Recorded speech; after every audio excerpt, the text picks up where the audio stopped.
What's up guys? Welcome back to the channel Hand Waving. Your friend Shinobi Nexus 2.0 is here again with a brand new Naruto fanfic that's going to change everything. A story where Naruto is betrayed and banished. But destiny has bigger plans for him. From exile to emperor, this is the journey of power, strategy, and love. Today's fanfic is titled, "What if Naruto became the dark obsession of the Uchiha and controlled all the Uchiha girls?" Part 1. I was on my way to the academy, feigning irritation at Kasumi and her apparent lack of skill, to fetch Sayuri in her place. For a Chunin engaged in a friendly sparring match, not noticing the change in the trajectory of a kunai coming her way the very instant it was outside her field of vision was cause for concern. Although, I couldn't really complain, given how easy it was to injure my housekeeper and thus get her out of my way for the day. Then again, it hadn't really surprised me that since I married Fugaku and surrendered the clan leadership to him, I had noticed a steady decline in ability in our younger generation. It mostly stemmed from an unhealthy over-reliance on our eyes, with most of them just becoming mindless apes mimicking their opponents. Worst of all, many seemed to be proud of that fact, not realizing that a generation ago, being called a copycat was one of the gravest insults to people bearing the Uchiha crest. Yet, with the spark of genius that was once present in every single member of the clan being absent in most, it didn't surprise me. To be fair, this development didn't start with Fugaku, if the accounts of our clan history are to be believed. The clan's decline started back when we were entrusted with the security of the village and the founding of the Uchiha police force. This resulted in the clan, for the most part, being confined to the village, with only the occasional exception from within our ranks being allowed to join the shinobi forces proper for any length of time. This reduced the number of Uchiha whose mere existence could strike fear into the hearts of our enemies to a scant few, and it got rarer and rarer each year.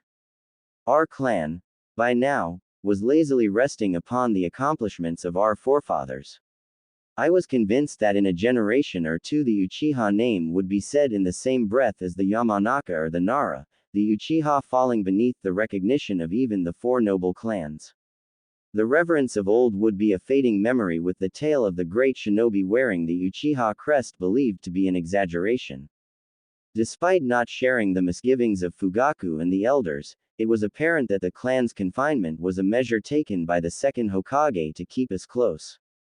Some would call it a reasonable precaution, but there undoubtedly was reason to fear us.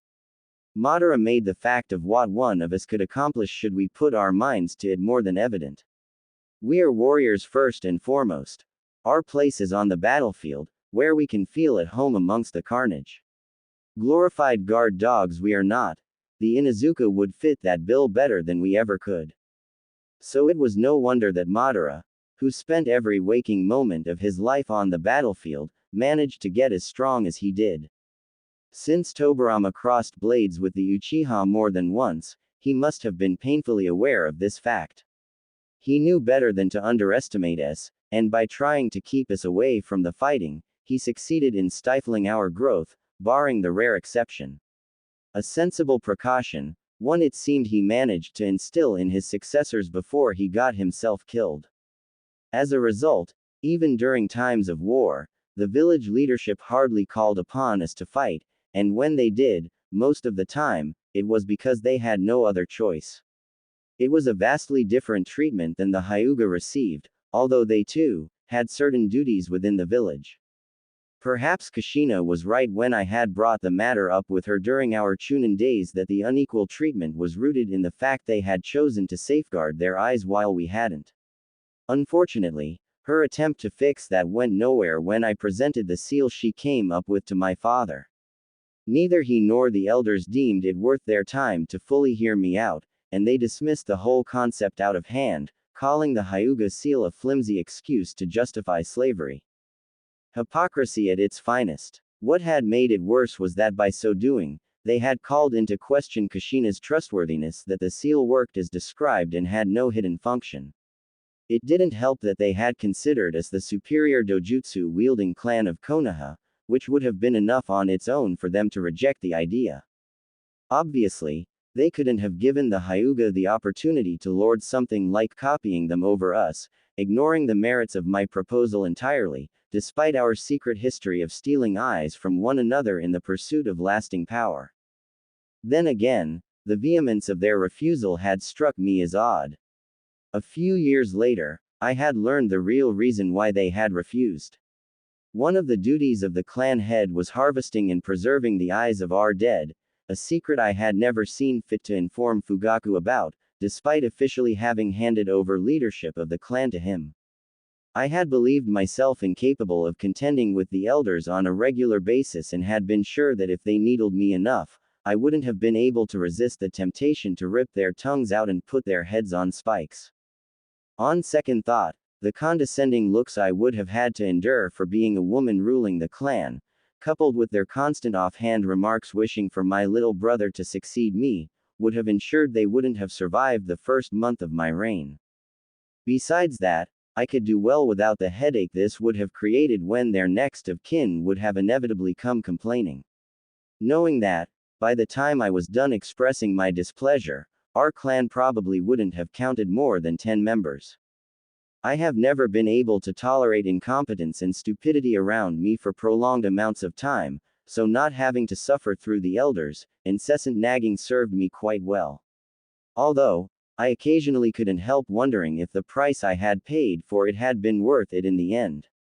Arriving at the academy, I joined a cluster of other parents waiting for their kids to storm out of the gate.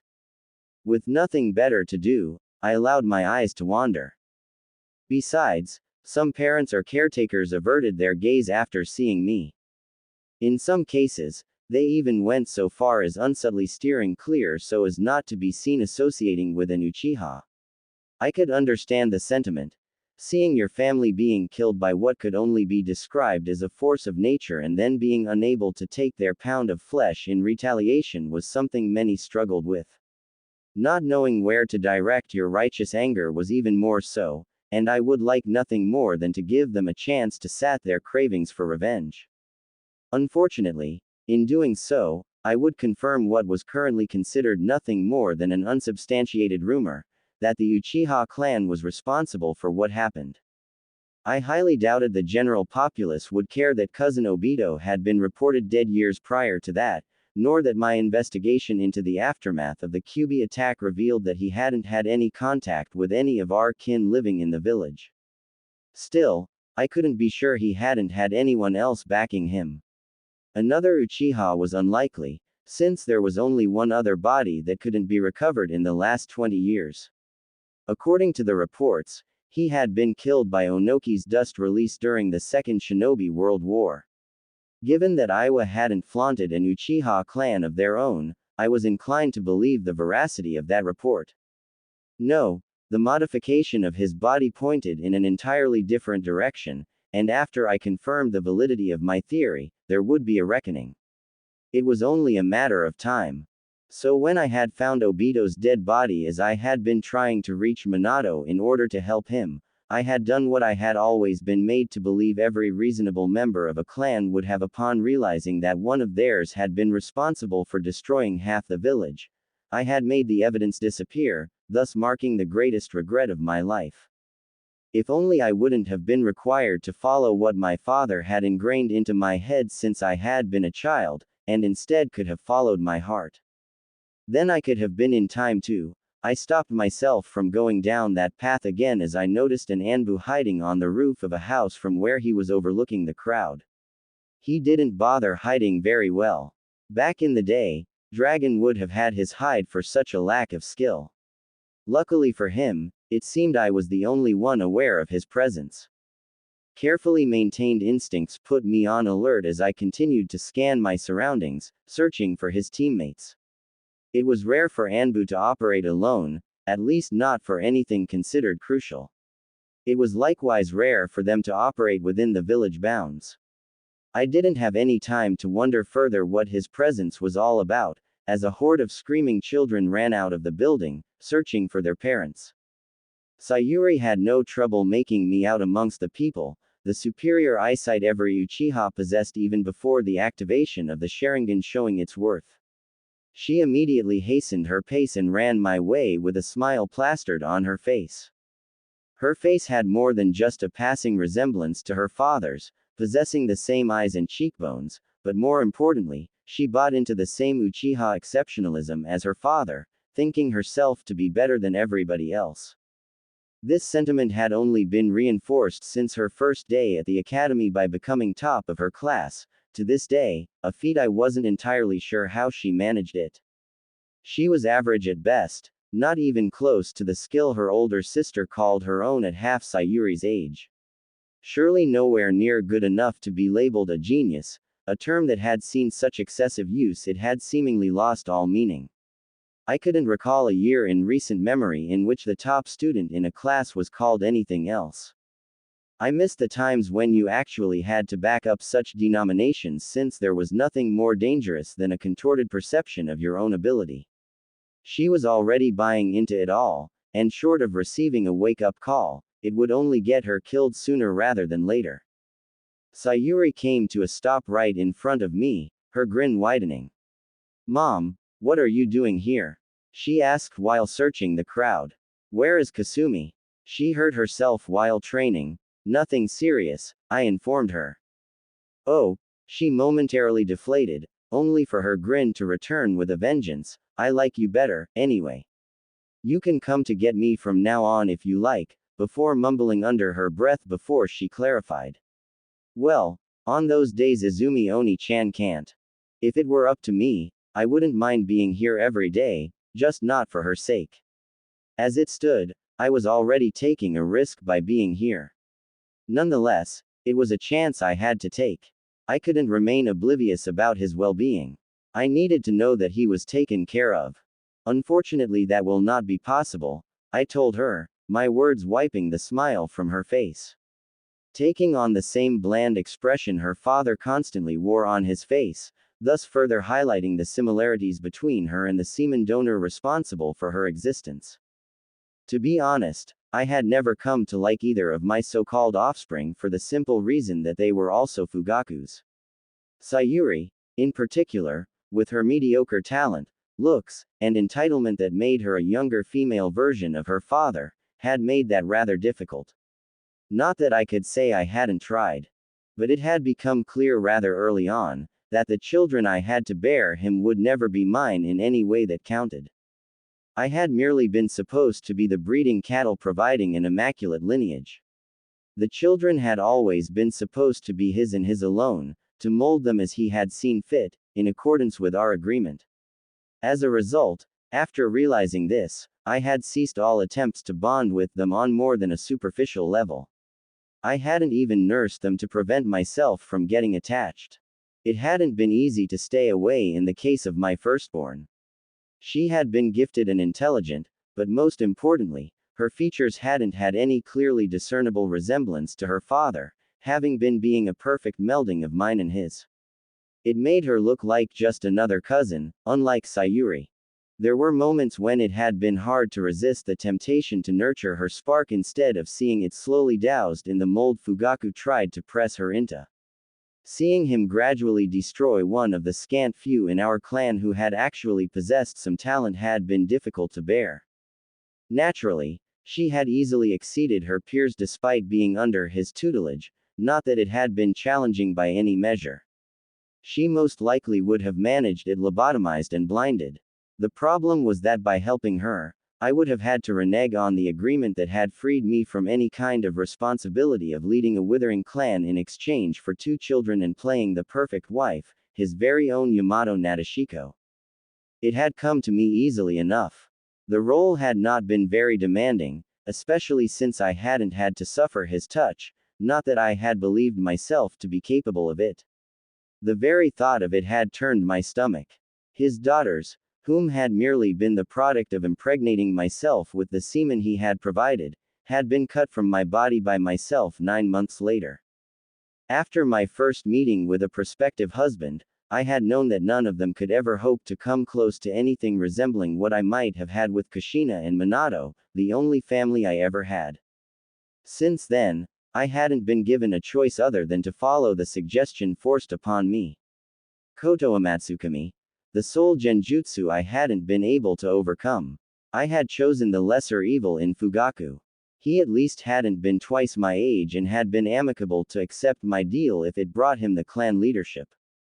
I probably should have considered myself lucky because if not for my progenitors, the word father does carry an implied closeness that hadn't existed between us, lack of skill, and poorly worded instructions, the marriage would have been happily consummated.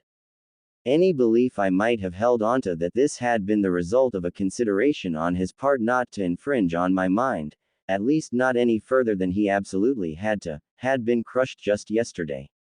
He had overheard a reoccurring argument between me and Fugaku, during which Fugaku had expressed his displeasure about the two agreed upon children, both girls, and had demanded that we renegotiate the terms. My progenitor, realizing the loopholes he had left, had tried to rectify his mistake by attempting to use his eye on me again. I hadn't been able to break the compulsion he had already placed on me, but preventing a repeat had been well within my power. My rather violent objection had made sure of it, as I had taken his life and his eyes for myself. This had been an auspicious occasion since his eternal Mangekyo Sharingan had possessed the power to break any genjutsu, making it possible to remove my conditioning. As it turned out, it hadn't by far been the only instance he had used his eye on me to enforce a specific behavior. It had simply been that in all those other instances, he had thought it prudent to keep me from remembering, something he had decided to forego when he had compelled me to marry, to show me my place. It hadn't been until that moment that I had realized the full scope of how he had violated my mind over the years, how none of the decisions I had made throughout my life had truly been my own. It had also never occurred to me before that the reason I hadn't killed him and made him suffer for his actions could be rooted in another genjutsu placed on me years earlier. What had turned out to be his fatal mistake was not having altered how I perceived and reacted to threats, thus having allowed me to defend myself. Since I hadn't been keen for my mind to be played around with, I had considered him trying, an attack upon my very being, as an attack on my life, and had reacted accordingly to it, using deadly force. I had been his puppet all along. An unwilling one for sure, who had fought against being manipulated using every loophole and trick imaginable, but a puppet, nonetheless. Every decision I had ever made had been influenced by his machinations. I had joined Anbu to spy on the village for him. My disinterest in leading the clan had stemmed from his not wanting me to be in charge. By marrying me off to somebody sharing his vision and making me hand over the clan leadership to my husband, he had avoided breaking the succession laws.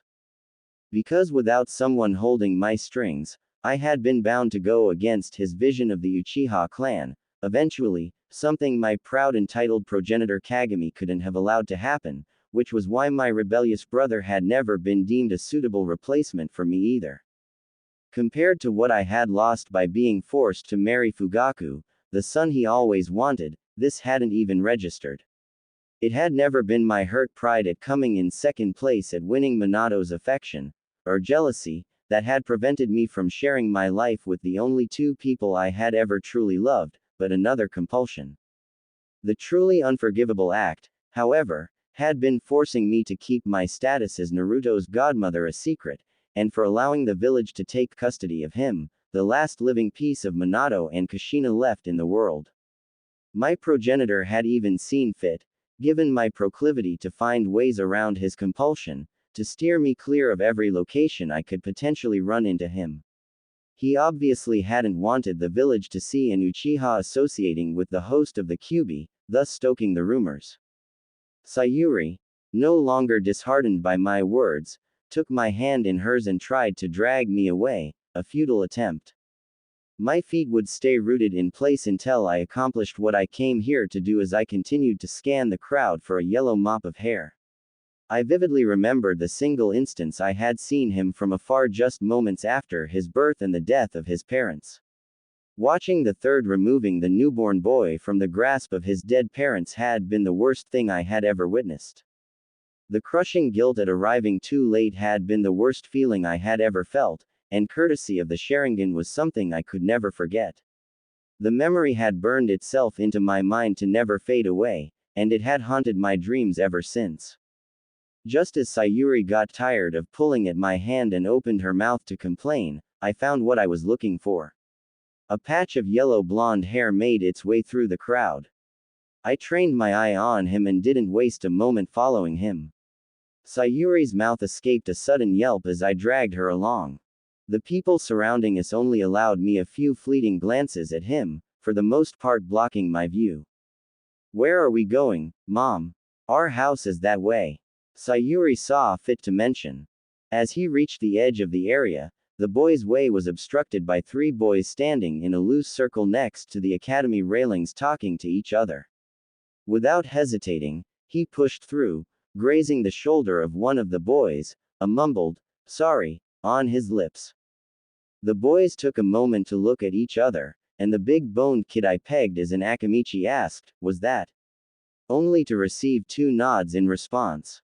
A sadistic grin was the unspoken signal for them to turn around and pursue Naruto running. I increased my pace and directed chakra to my eyes. Immediately my perception sharpened, and the world seemed to move in slow motion. The Sharingan helped me to navigate the maze of people without having to clear the obstacles in my way with force. When I cleared the crowd and turned into the same street, I saw the tail end of the 3 older boys having Naruto in a headlock and maneuvering him into a side street. My jog turned into a full sprint as I closed the distance, dragging along a stumbling Sayuri. When I reached the mouth of the alleyway, the 3 older boys had Naruto against the wall, surrounded on all 3 remaining sides. "Mom, what are we doing here?" Sayuri asked. Only after a few moments in which I didn't respond did she follow my view. "Huh, what is that idiot doing picking fights?" The grip of my hand around hers suddenly strengthened considerably, threatening to crush her fingers. It took her screaming out in pain and trying to free her hand for me to realize what I had done. I released her hand and saw from the corner of my eyes how Sayuri was nursing her hand. "That hurt," she wailed. I ignored her and instead focused on what was happening in the alleyway. "Let me go, you big jackasses," Naruto shouted. A hard shove against the wall stopped his attempts to push through the encirclement. Laughing, the brown-haired boy standing in front of Naruto said, "We might do that after you kneel before us and beg for forgiveness, demon brat." Neither he nor the third boy with his moss-green hair seemed to belong to a clan, lacking any of the typical features associated with them. This in turn called my initial assumption for the big-boned kid to be an Akamichi into question. A clan child should know better than to mess with a Jinchuriki. That was a term for which it was hard to put my disdain into words because none of the 3 people I knew who had qualified for carrying that distasteful designation deserved to be called human sacrifice. More importantly, how did they even know about Naruto's status? Wasn't it forbidden to talk to kids about it? The Anbu from before sunshined on top of the wall the boys were standing next to, interrupting my thoughts. This could only mean one thing: that he was Naruto's protection detail.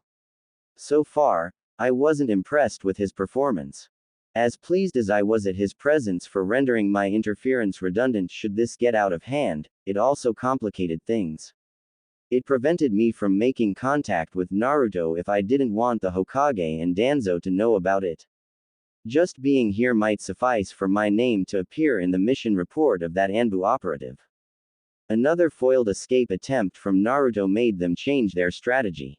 "Hold him," ordered the brown-haired boy. Naruto wasn't given a chance to react as the 2 remaining boys grabbed one of his arms each, holding him in place.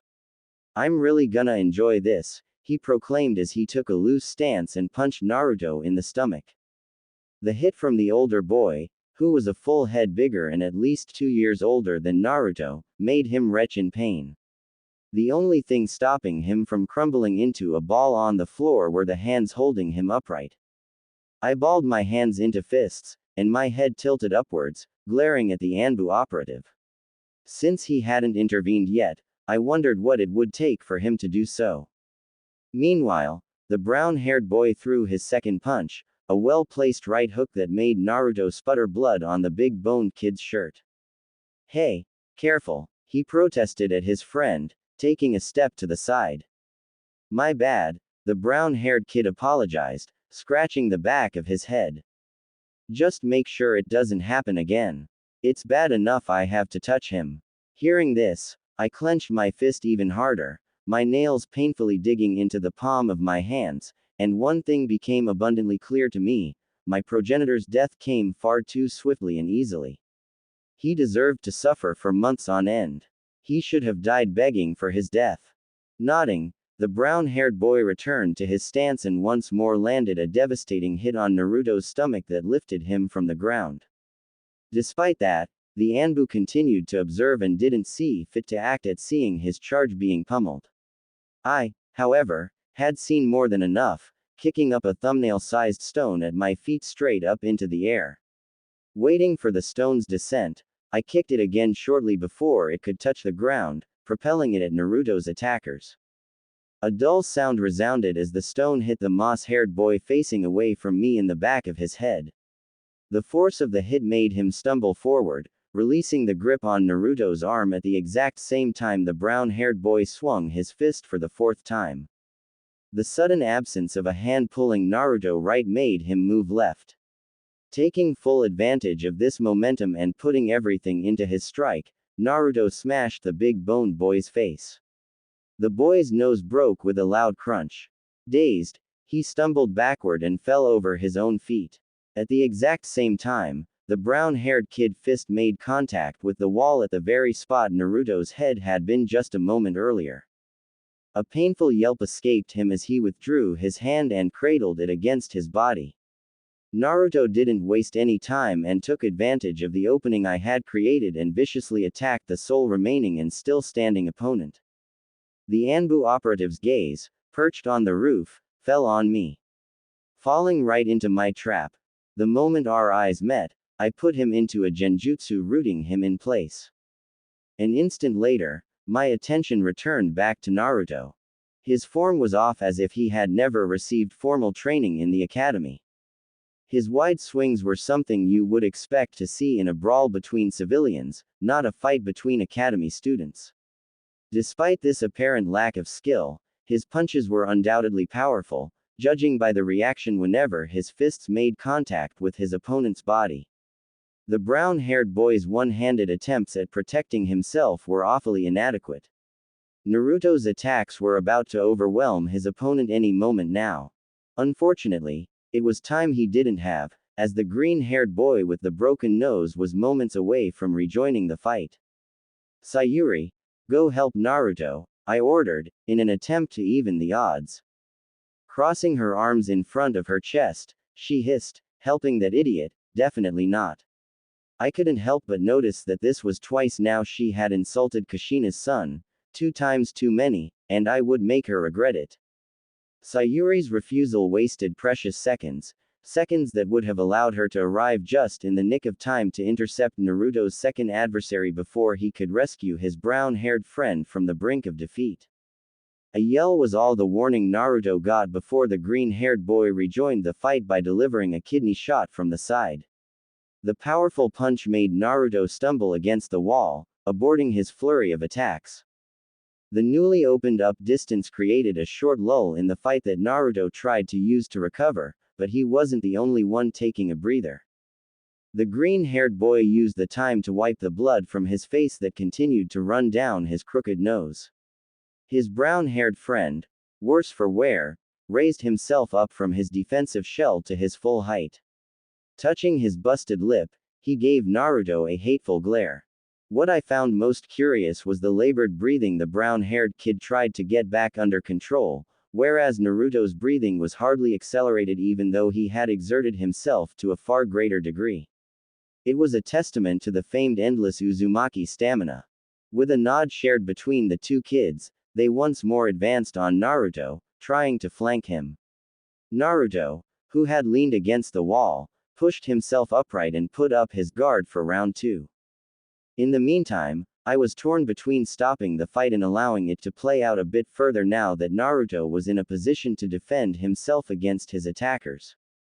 At the end of the day, a fight like this with no rules was a rare chance to get an accurate measure of his character. I needed to see what he was made of before irrevocably tying my fate to his. So far, it seemed he had gotten more from his mother than just his stamina. Minato, by this point, would have made a run for it, either realizing the danger of facing multiple opponents at the same time posed, or getting them to split up and ambush them separately. Kushina, on the other hand, would have been too stubborn to employ such tactics and would have stayed and slugged it out to the last one standing, just like her son. Staying my hand for the moment, I watched the fight proceed. His opponents shuffled closer and closer in an attempt to make use of their greater reach. They tried to keep Naruto at bay while they hammered him from two opposite sides, realizing he could only effectively defend against one of them at a time. Naruto was having none of it. Instead of allowing himself to be cornered, with his back literally against the wall, he went on the offensive. I couldn't tell if he instinctively sought his fortune by attacking, or if analyzing the facts and concluding it was the most promising tactic to apply. Either way, it was the right choice to make. Take out one of your opponents as fast as possible before he can receive help or a breakthrough to end the encirclement, at least momentarily. The problem was both of his opponents had superior range, were bigger and had around 40 pounds more mass than Naruto. Unlike last time, they were alert, no longer underestimating him, and it showed. Naruto made a good attempt when he suddenly struck. Arms raised, shielding his head, he closed the distance to the brown-haired boy, and even though he anticipated a punch coming his way and was fully prepared to block it, he didn't account for the power behind it. The straight aimed at his head, although not penetrating his guard, slowed down his advance, if just barely. This resulted in him ending up a few inches short of where he would have been if not for that hit. A few inches in a fight can make all the difference, as Naruto learned the hard way when his right hook swished past his opponent's chin straight through the hole in the brown-haired boy's guard that opened up when he had thrown the straight. A slight miscalculation of distance, or depending on one's perspective, a miscalculation of timing now that he missed, made the fight far harder. Another straight from his backtracking opponent that ended in Naruto's guard stalled his advance again, long enough for the green-haired kid to move behind him. I wasn't sure what tipped Naruto off, instinct or perhaps the green-haired boy's wheezing, but he managed to evade the punch aimed at the back of his head, beneath it, and nearly ramming his nose into the raised knee of the opponent in front of him. Only his fast reaction, catching the knee with both hands, let him escape the same fate as the green-haired boy and prevented him from getting his nose crushed. Unfortunately, with his hands occupied, the middle kick from the green-haired kid hit home. Naruto was struck an inch above his hip and stumbled backward, in the direction of the big-boned kid my stone throw had taken out. The two standing opponents drew closer from the front, trying to herd him closer to their downed friend. I didn't think he would be in any condition to render them any help for a bit longer, since he was still dazed, lying on the floor and arms raised protectively over his head, nursing his injury. Neither did I think it was what they had planned. It was more likely they hoped to get Naruto to trip over their friend to give them a chance to pin him on the ground, which, if successful, would end the fight decisively in their favor. Naruto, given his far smaller stature, would have no chance to escape their grasp. They relentlessly attacked Naruto, who tried to minimize the damage he suffered by putting up his arms and curling in upon himself, thereby reducing the surface area that could be struck. Meanwhile, he was waiting, looking for the opportunity to launch a counterattack. An opportunity he realized, after one punch after the other battered his defense, with some even penetrating it, wouldn't arise if he didn't create it himself. His opponent's longer reach, double the number of limbs, and doing their best at covering each other's mistakes sufficed at keeping him at bay. He chose to do it in a way that would have made his mother proud and embarrassed in equal measure. Proud because I knew for a fact she had done the same at least once, leaving no doubt that Naruto was definitely her son. Embarrassed because it was a stupid thing to do. No one in their right mind would forego defense and decide to trade blow for blow. Still, that was what he chose to do. Without any regard for his health, he was giving as good as he got as the three of them were beating each other bloody.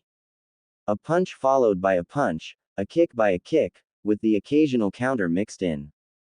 It made predicting who would win a thing of impossibility. The outcome would be determined by who could take more punishment, something I usually would never dare bet against an Uzumaki and certainly not against Kushina's son On, but it might just as well come down to who landed the lucky punch. Given that Naruto was fighting against two, the odds were not in his favor. Additionally, I had no intention of allowing for the off chance his spirit could end up broken by losing a meaningless fight in a side street. I was about to step in and put an end to the fight when there was a sudden shift. Naruto, who until mere moments ago had been severely struggling, with his defense entirely consisting of the occasional block, and out of nowhere, added parries to it. This allowed him the masterful deflection of even their fastest attacks. It took him only a few more exchanges, and he started to slip around their attacks. He was reading them like an open book. After a short adjustment period, not lasting more than a few heartbeats, he was entirely evading any hit, leaving him to dish out the hurt. His wide and flailing swings from before in just a few exchanges gained a precision I would not have think him capable of for a few years yet. He was accurately, and with perfect timing, striking whenever there was an opening to exploit. By now, he was taking them apart, the slugfest having turned into a one-sided slaughter.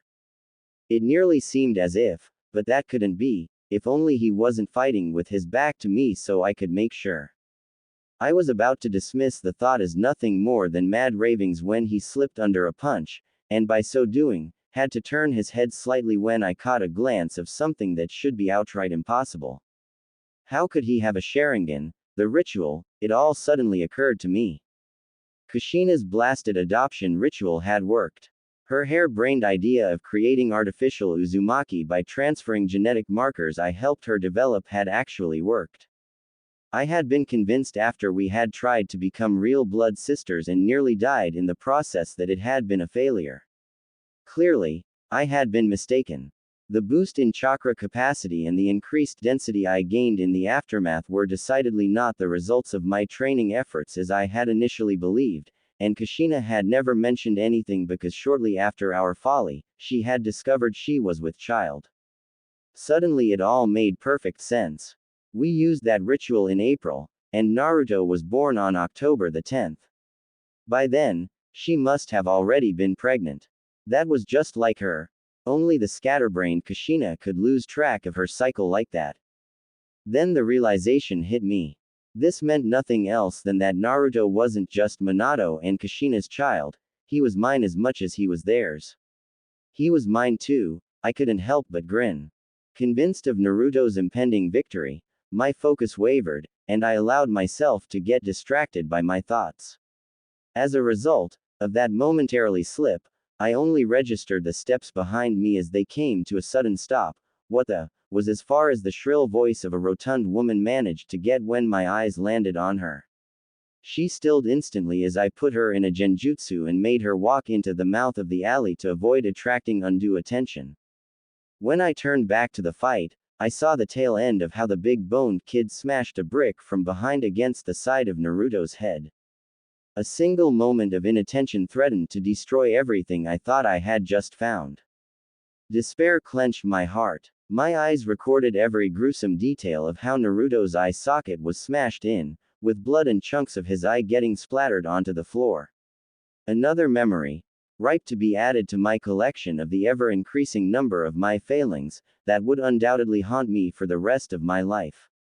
A punishment fitting the crime of allowing Naruto to be injured.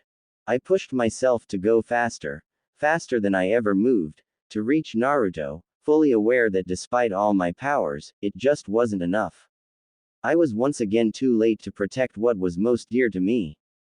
And the Sharingan, my clan's lauded bloodline, once more proved to be a curse, ensuring I could never forget another one of my failings. Naruto crumbled into a heap on the floor, unconscious. An instant later, I came to a stop beside the boy, catching the wrist of his hand mid-swing in an iron grip, stopping his motion cold. Looking him up and down, I didn't think I had ever felt so much hatred for a person as I did for him at that very moment, as not even my progenitor registered. It would be so easy to snuff the life out of these insects for having dared to raise their hands to my Naruto. In the last moment, my calculating mind prevailed over my raging feelings, and I only ended up kicking the kid's feet from under him while holding onto his hand. His shoulder dislocated, accompanied by a sickening crunch, and he landed painfully on his side. A glance in my eyes kept him from crying out in pain. I wouldn't want his screams to alert anyone.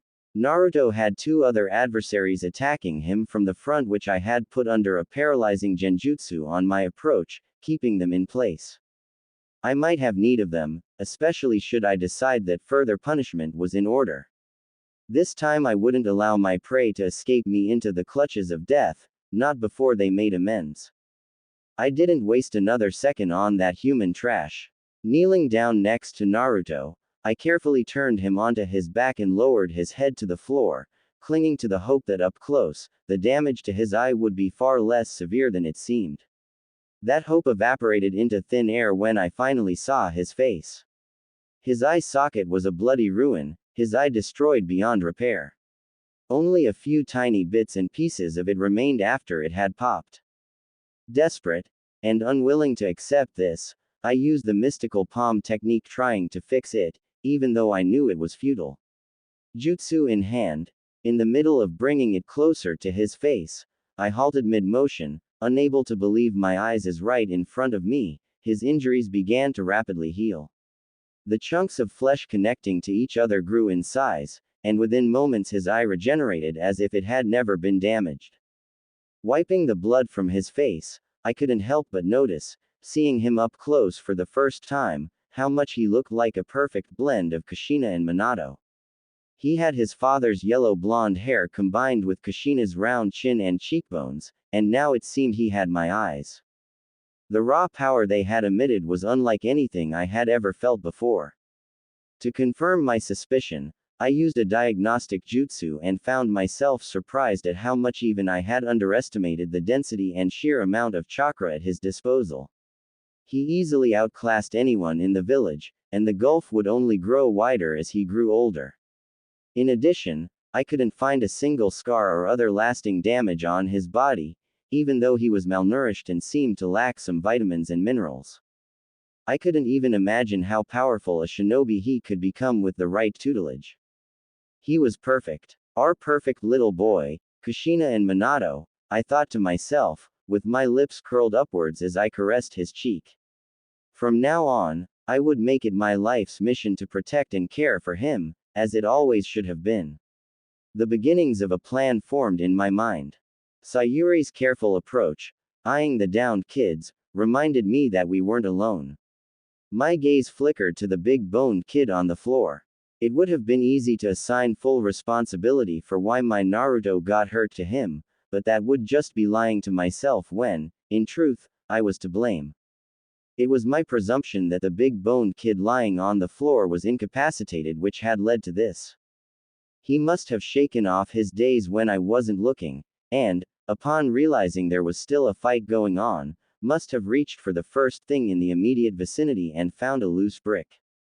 He then must have risen from the ground, and, before he was fully upright, must have been swinging the brick in his hand in a smooth motion with all his might toward Naruto's head. This had forced me to watch in slow motion as the brick shattered against his skull right before my eyes, making me regret the decision of letting that fight play out. I should have interfered right from the very moment they had dared to lay their hands on my Naruto. He might not have liked getting rescued. After all, Kushina certainly never had, with one exception, when Minato did the rescuing, but at least he would have been safe, and none of this would have ever happened. Kushina would have scoffed at me, "Don't sweat it, Mickey.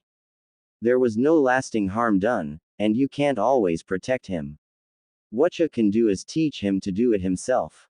For all the goofing around she was prone to, she had a habit of voicing profound wisdom out of nowhere. Oh, how I missed that crazy redhead. She would have been right. This insect wasn't worth my time. I returned my attention to my Naruto.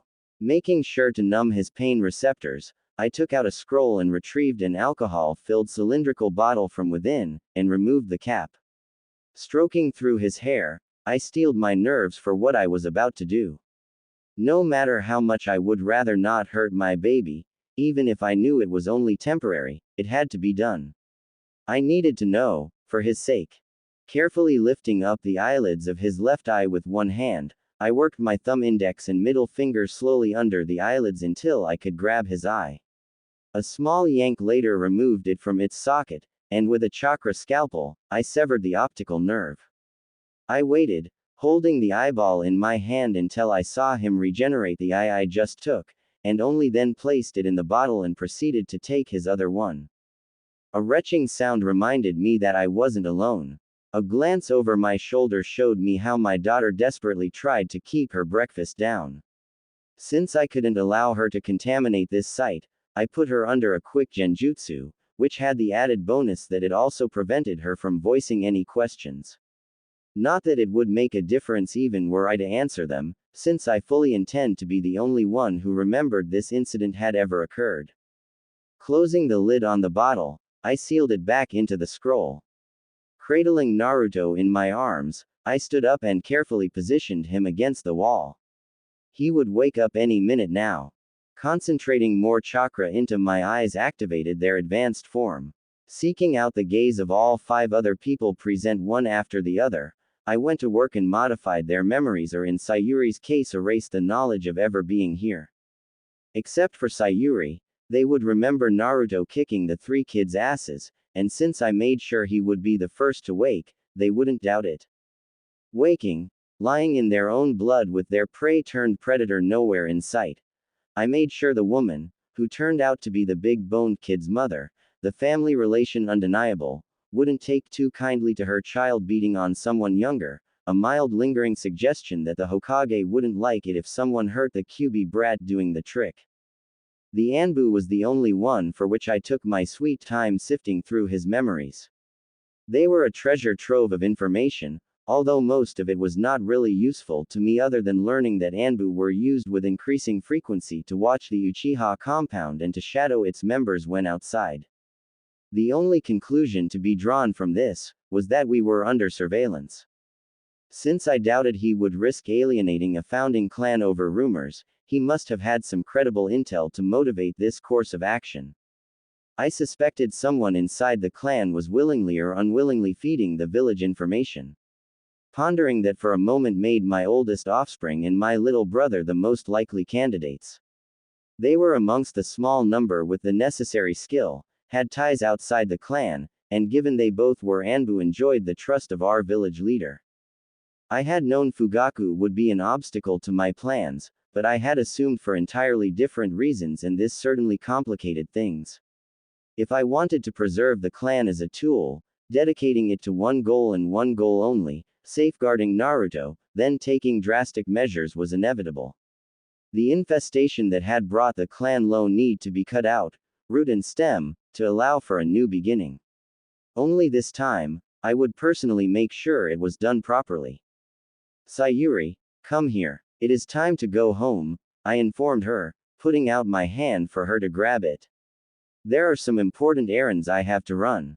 Lying in my bed under my covers feigning sleep, I listened closely to every sound in my surroundings. I could hear Fugaku snoring from his room at the end of the hallway, the friction of Sayuri's blanket brought about by the lifting and lowering of her chest, and absolute silence from Azumi's room. A casual look into her memories during supper disclosed that she was out guarding my Naruto tonight.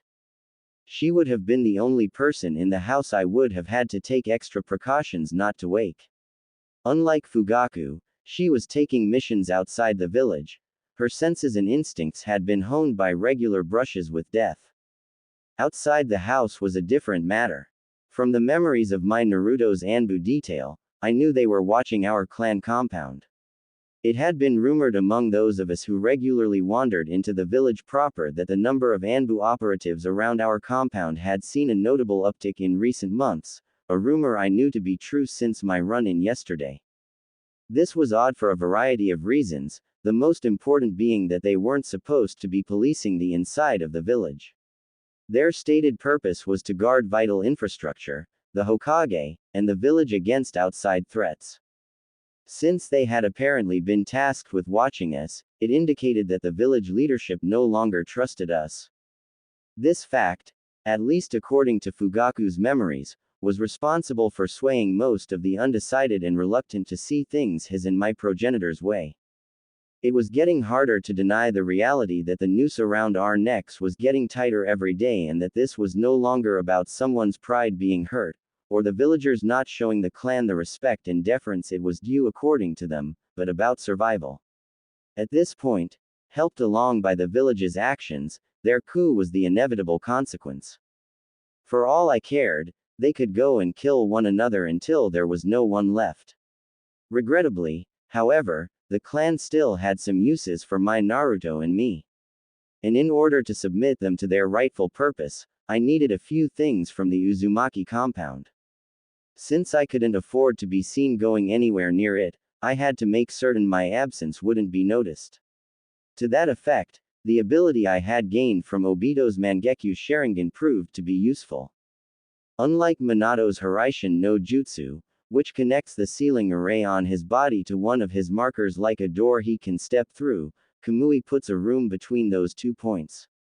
This comes with its own sets of advantages and disadvantages. One of the foremost advantages is that it allows the user, once inside the room, to open a door virtually anywhere. It suffices to imagine where you want to go for a door to appear, which is another advantage of the jutsu. Just because there is a door doesn't mean you have to cross the threshold. On the contrary, once a door is summoned, it can be used to look upon the other side. Admittedly, the view is distorted and colorless, and no sound goes through. Unless you move your eyes past the threshold, which will make them visible on the other side. It's quite different from how Minato described pinging one of his tags, a short burst presenting him with a snapshot of the immediate vicinity of his tag's location as his detection jutsu washes over the surrounding area. This, given enough tags, gave him complete awareness of what was going on a battlefield, not limited to just one point of view that was slow in altering its angle and relative position. Thus, Kamui certainly wasn't the best spying or battlefield awareness jutsu imaginable, but it served my momentary needs rather well. It allowed the repeated creation of doors high up in the air around the Uchiha compound to search for hidden Anbu operatives. The bird's eye view combined with the superior eyesight of the Sharingan allowed me to identify their hiding spots nearly effortlessly. With chakra sensors that were worth anything being rarer than a drop of water in the desert, and the occasional sensor the Yamanaka clan produced hardly deserving the name, I only had to make certain that no Hyuga was amongst those watching us since I doubted one of them would miss my sudden disappearance. The animal mask and cloak most solely relied upon to hide their identity made identifying the Anbu clan affiliations difficult, but it was not impossible if one knew what to look for. In the case of the Hyuga, they had a particular lithe build, essentially no calluses from holding kunai or other weapons on their hands, and they rarely, if ever, turned their heads. While one of those factors alone was insufficient to tell, finding all three made it a near certainty that it was a Hyuga. Fortunately for me, there didn't seem to be one among them. It was no great surprise the number of Hyuga who found themselves in Anbu was relatively low. Not because of lack of skill on the Hyuga part, Dragon would have given his right arm and leg for a mere dozen of them. Their ability to gather intelligence was unmatched, but the caged bird seal made branch members liabilities since they come equipped with torture and deadman switches not under the control of the village. As a precaution, I also looked outside the Uzumaki compound. All it would take would be a single Anbu seeing me appear out of nowhere to ruin it all. It was presumptuous to assume that the residence of the former Hokage wouldn't be watched, despite it being protected by seals Uzushio would have been envious of. According to Kushina, Uzushio's downfall hadn't gone by Mito without leaving marks. She used the last years of her life to turn the already formidable protected Uzumaki compound into a venerable fortress. Kushina, on more than one occasion, jokingly said other OBAA sans would take up knitting in their old age to pass the time, while hers devised new ways to dismember and kill any uninvited visitors. If only half the things I was privy to were accurate, I didn't doubt for a single moment that Obito would have had a few very bad last few seconds had he dared to attack Kushina within her home. Still, thinking about this made me furious, because if not for those precautions the first thought up, she wouldn't have had to give birth inside a cave to protect his precious village, and Kushina would still be alive. The assumption alone, that no one in the decades since it was built would have stumbled over that secret cave just a few leagues away from the village and deduced its purpose, was outright presumptuous, but the illusion had to be maintained, which was the reason the few Anbu who accompanied them couldn't have been from a clan. God forbid someone with actual skill being part of the team guarding the sitting Hokage, his wife, and their soon-to-be infant child. If not for Hiruzen losing his wife in the attack, a woman I was convinced he had loved, I would have made sure he wouldn't have lived a day past the attack, since one could argue he was one of the few who profited from their demise.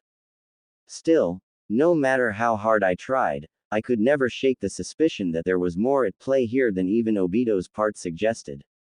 With him dead at Minato's hands, I wasn't sure I would ever get the answers I was looking for. While my thoughts had run rampant, I had finished scouting the compound looking through the tiers in reality. Watching it from a dozen elevated positions confirmed that no one was anywhere near it, let alone watching it. My caution momentarily satisfied, I vanished beneath my blankets and reappeared inside my Kamui dimension. Reaching beneath my nightgown, I retrieved a sealing scroll. I changed into the outfit the scroll contained, consisting of a black unmarked mask, some simple black pants, a black shirt, and a black hooded cloak. The white silk kimono I wore to sleep was hardly suitable for a night raid. Steeling myself, I reappeared in front of the main gate of the Uzumaki compound. This was it, the moment of truth. I would either get my hands on everything needed to put my plan into action, or it would all go up in flames, and with it, the best chance to provide a better life for my Naruto. Taking one last deep breath, I placed my hand on the Uzumaki swirl adorning the stone gate. It was time to find out whether Jiraiya had messed with the seals and locked me out. He was the only other living person I knew of with access to the control seal. When the gate wings parted before me, splitting the swirl in half, I released the breath I hadn't known I was holding. My anxiety only fully left me when I made the first step past the gate, and nothing happened. I followed the narrow paved stone path, leading through a small forest encircling the entire compound. It wasn't an easy path to follow, and I don't mean the overgrowth from years without anyone taking care of the plants growing alongside it, nor that I was occasionally forced to cut my way through plant obstructions. The reason it was hard was the memories I was plagued by. Wave after wave rained down on my mind with every step I took.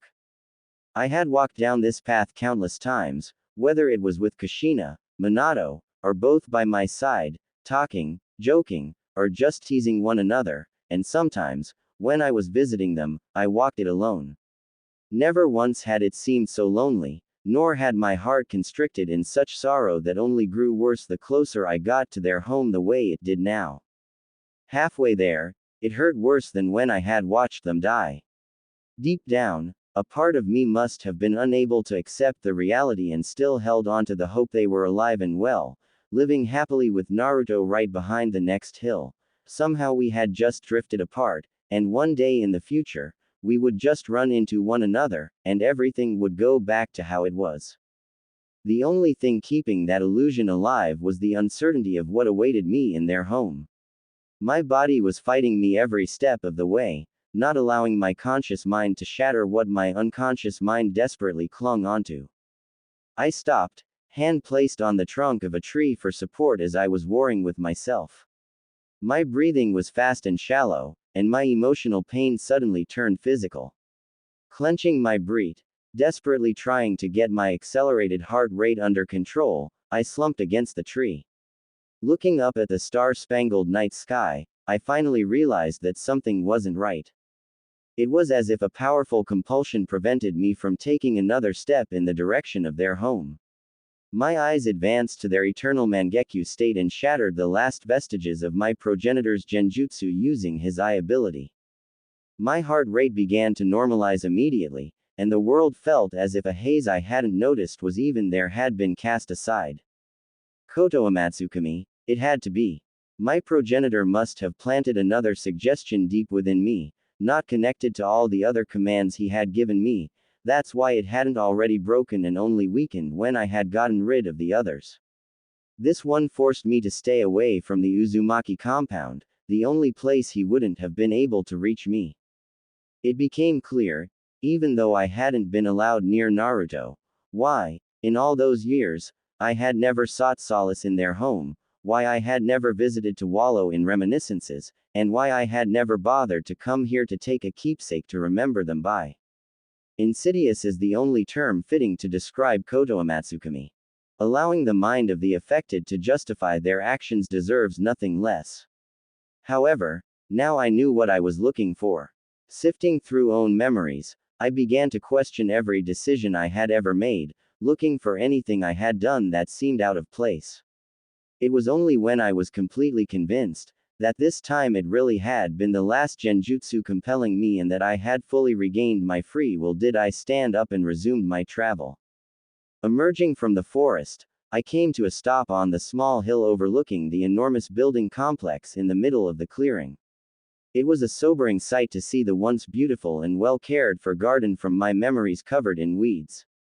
Their growth had gotten rampant with no one here to rein it in, choking the life out of crops, herbs, and flowers. It wouldn't stay that way for long if I had anything to say about it. At a measured step, I cleared a path through the greenery right up to the front porch of the main building. Placing my hand on the handle was all it took for the door to swing open. Compared to the garden, the inside of the house was the complete opposite, spotless and clean. My first stop was the master seal in the basement. I had been in this remote part of the house only once before. During Kushina's pregnancy, shortly after she asked me to become Naruto's godmother, she had led me through this part of the house until we ended up in front of a heavily reinforced door. She, with a sheepish smile, had reached above the doorframe, and her hand had come back with a key. She had then proceeded to use the key to open the door.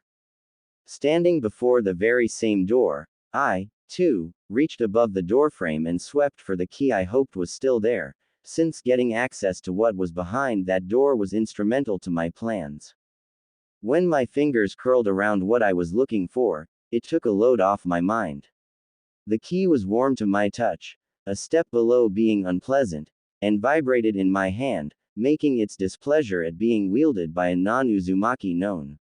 It felt like only yesterday that Kushina had had a stern talk with it, explaining in great detail the concept of a godmother before the key allowed me to so much as touch it.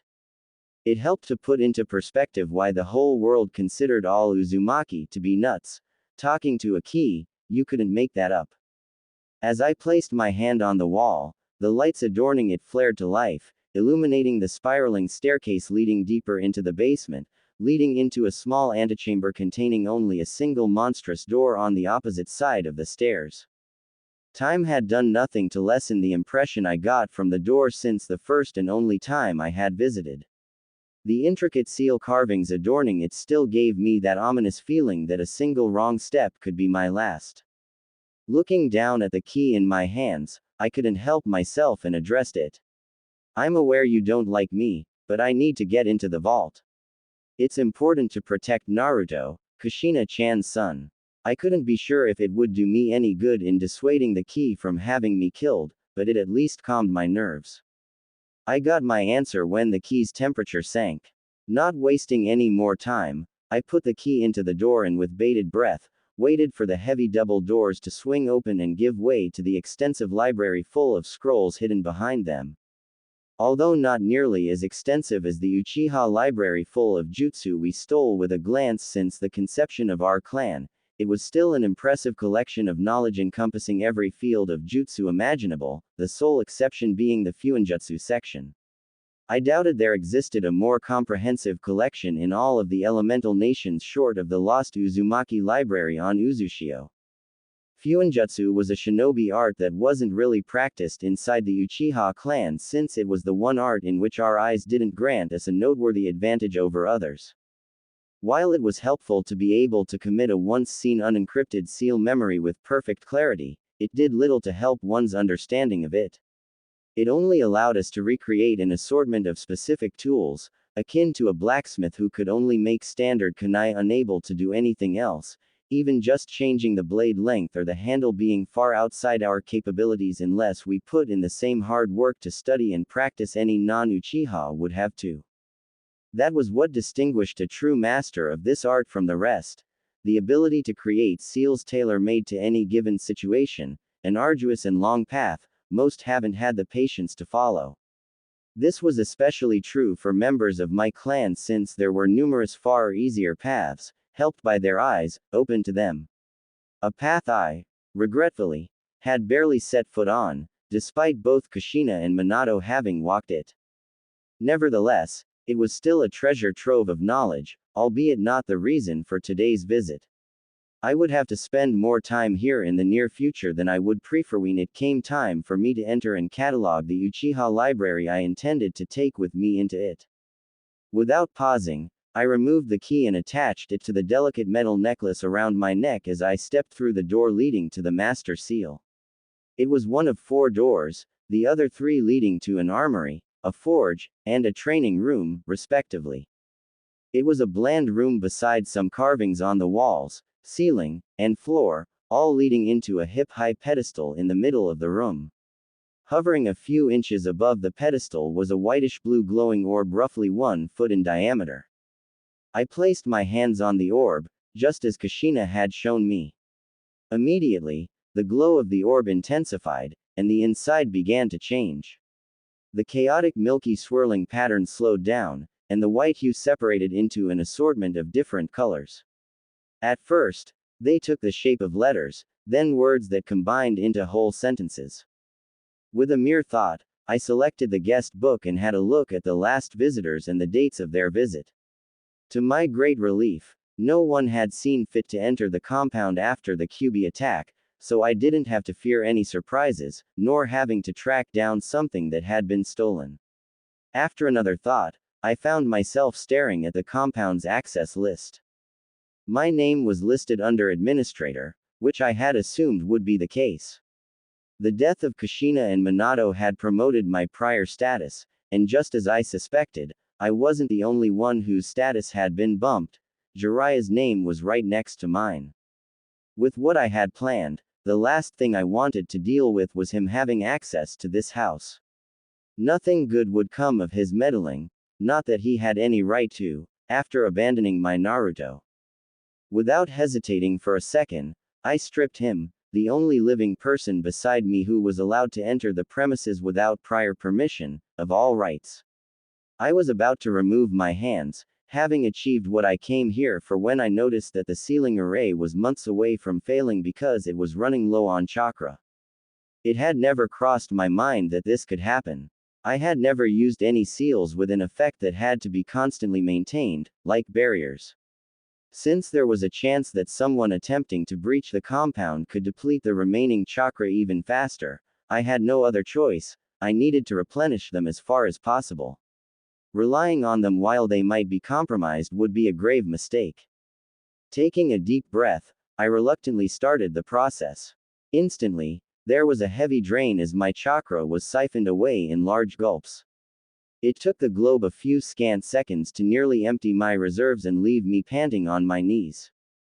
Despite being aware that the device was created with Uzumaki in mind and prepared for the drain, the speed with which it robbed me of my, for anybody not named Uzumaki, large reserves took me completely by surprise. Not being a censor, getting such a reminder of how vastly more chakra they had on average truly drove the point of why the Uzumaki were this highly regarded more than Kushina just shrugging off our training sessions ever could have. Thinking on it, the only times I had seen her show signs of exhaustion were when she had spammed high-level ninjutsu like a woman possessed during our spars. This only hardened my resolve. I took a few moments to recuperate before I tried to get back up. After a few unsure steps, I left the basement the same way I had entered it. I returned to the lobby of the main house, and, for a moment, just stood there staring up the stairs. It was one of the two large elaborate staircases hugging the right and left corners of the room, each spiraling upwards around a potted bonsai standing 10 feet tall in the center of each. It was the right side my eyes were focused on. I dreaded what I would find up there, the confirmation they were truly gone. Unfortunately, there was no escaping it. I needed to do this for my Naruto's sake. With a deep sigh, I began to move once more. As I was ascending the stairs, my fingers were caressing the wide railing Kushina and I had misused countless times as a slide when we were children. I couldn't recall a single instance of us walking down the stairs as normal human beings, not as apes, the words Mito Obasan used to chastise us with a grin plastered on her face whenever she caught us doing it. This was it, the final step, one more, and I would be on the second floor proper. From there, it was 20 more steps to Kushina's room, the first door to the right. I shook off the trepidation threatening to draw me into its grasp once more and at a hastened pace, closed the distance. I allowed myself one last deep breath with my hands around the handle before I pushed it down. The door opened seamlessly, and I couldn't stop a smile from forming on my lips, as I saw the metaphorical battlefield before me. Scrolls in various stages of being opened were not only strewn around on the large table and took up most of the right wall, but also littered the floor. In some cases, the scrolls were piled into heaps, the occasional clothing article mixed between them. It was like a look into the past. The seals placed throughout the house that prevented dust from settling made the room look like she was still living here and had just stepped out for a minute. Taking a few steps into the room, careful not to step on anything, I could only shake my head. It was a wonder Kushina could work at all in this chaos, let alone find anything. She was the exact opposite of Minato, being chaos personified while he possessed a near-compulsive need to create order. Sorting and labeling things was seemingly one of his hobbies.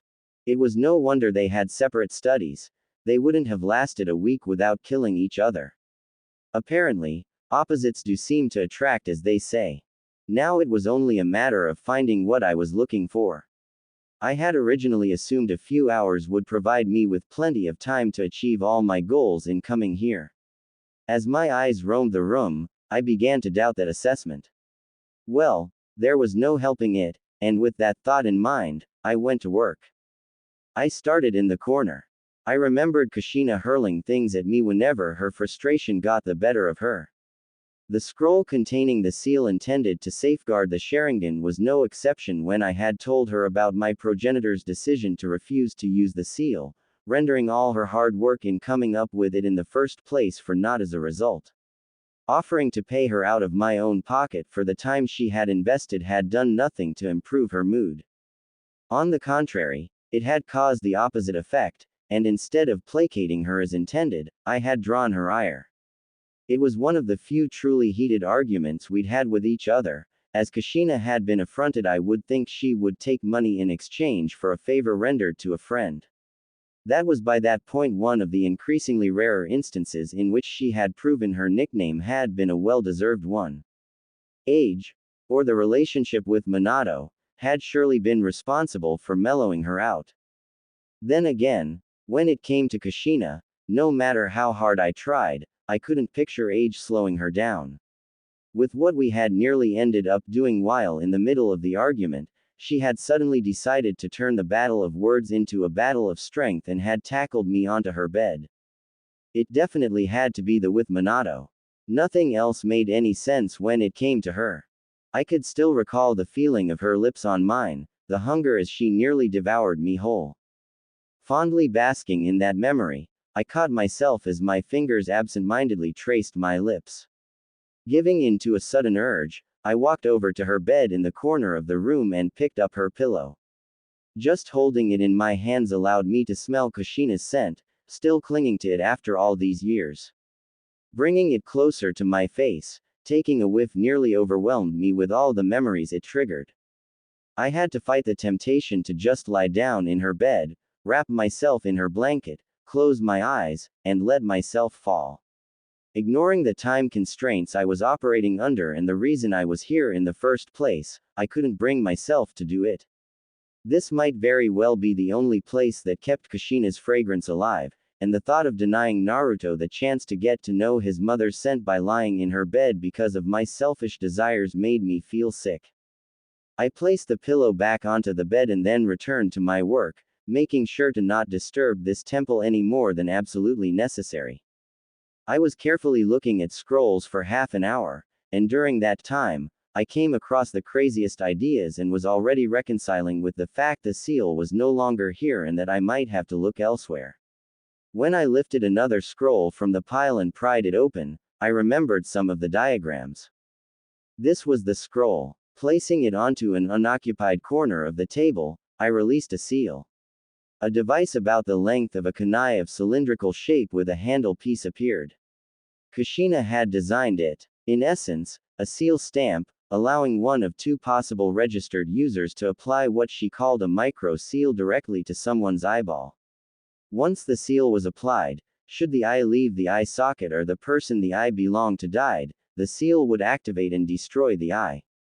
I picked the device up and moved the slider forward, and a small needle emerged from within the object. All it would take to apply the seal to someone's eye would be pressing it against someone's eyeballs and pushing a little chakra into the handle.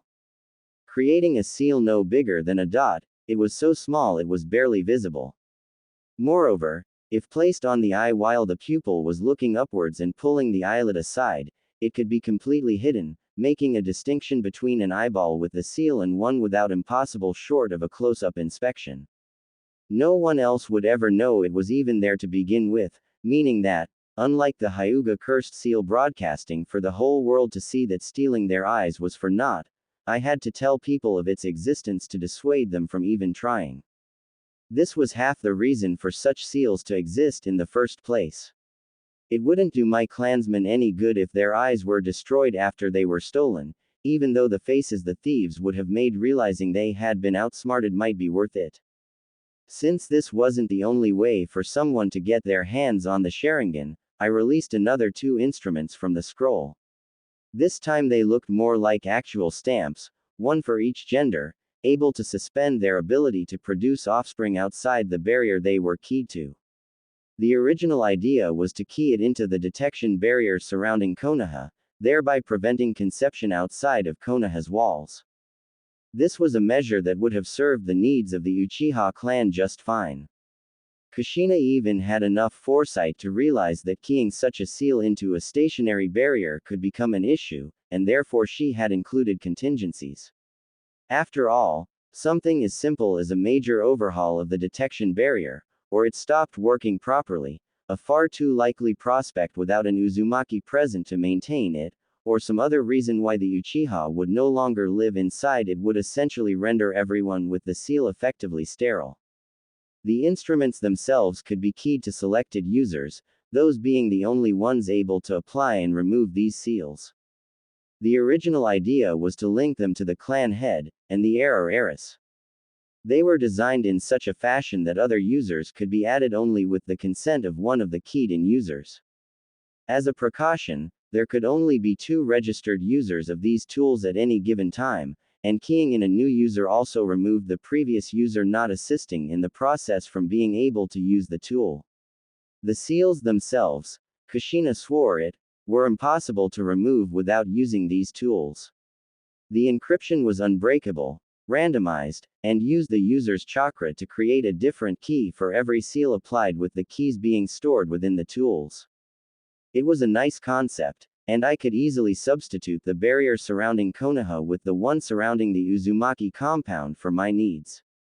Considering the precarious state my plans would put the clan in, keeping the seals keyed to the barrier surrounding Konoha would leave too many avenues of abuse open for my liking, and while using the Uzumaki compound barrier instead would be more secure, it still was far from ideal.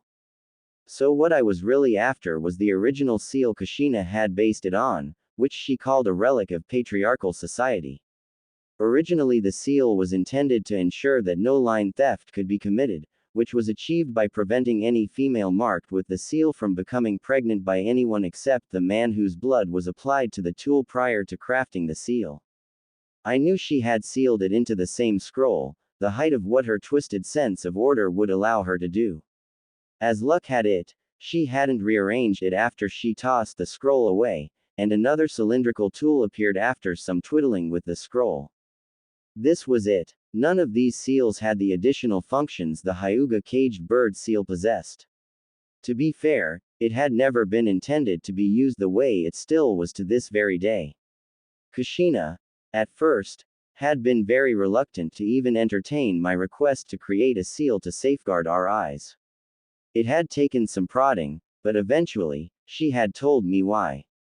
It was not a commonly known fact, but the caged bird seal had been created by the Uzumaki under false pretenses.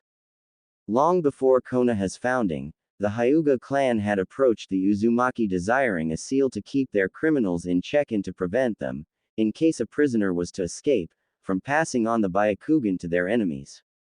As the Uzumaki realized what the Hyuga had actually used the seal for, to say they weren't happy was an understatement, and this got the Hyuga blacklisted as recipients of Uzumaki seals. From what I had gathered, they had even considered cutting all ties to that particular seal, including waiving the fee the Hyuga had to pay. Seals are expensive. Customized reusable seals, in particular, were more so, but ultimately decided against doing it, not wanting to reward them for this. So the Uzumaki clan, to this day, grudgingly accepted the money just so the Hyuga couldn't hold onto it. Who would blame Kushina? Not wanting to go into the annals of history as the one responsible for another such folly was quite the understandable sentiment. Not that I would have ever considered such a seal. To inflict pain as a means of control was such a crude and barbaric method and completely unnecessary. All it did was foster resentment in the recipients, and considering that the caged bird seal wasn't foolproof, it was a spectacularly idiotic idea. No, I would have to rely on different tools to ensure the fealty of my clan. I didn't particularly like the prospect, but I wasn't in a position to be picky about my methods. That was the moment my eyes fell on a half-opened scroll lying on the table. I could only read a small part, but the words, prisoner, and execution, I managed to decipher aroused my curiosity. Giving the contents a once-over, I had a hard time believing my luck, and the urge to kiss Kushina came over me. Even from beyond the grave, she was still giving me ideas. Admittedly, this time it might actually not be such a bad one. Leave it to her to have seals for which most clans would gladly kill casually lying around with no care in the world. To be fair, the compound was virtually impregnable, and I had my suspicions about why the door handles leading into most rooms glowed when touched. Still, seals like this were supposed to be locked up behind the thickest door and defenses one could possibly find. Uzumaki. Time and time again, I was glad they were peace-loving people when they were still around, which hadn't stopped people even back then who considered them to be too scary to be allowed to live. Just looking at what I had lying in front of me, which was just a glimpse of what they were truly capable of if not hindered by moral constraints and aversion to any form of violence, told me that assessment was more than accurate, frighteningly so. It was a good thing the only thing Kumo and Kiri received from Uzushiogakure was the deaths of their troops.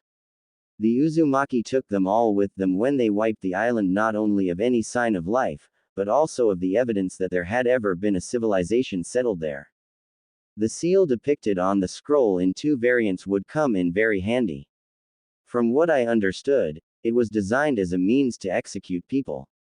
The creator apparently considered it wasteful to just kill criminals when their lives could be repurposed, which was why he intended to give ending their lives some lasting meaning by giving the community something back, essentially making them atone for their sins with their deaths. In a sense, he succeeded in that with the seal he came up with. Some would even call it poetic justice, because in order to be sentenced to death, you would have to be convicted of a capital crime, which in most cases was murder.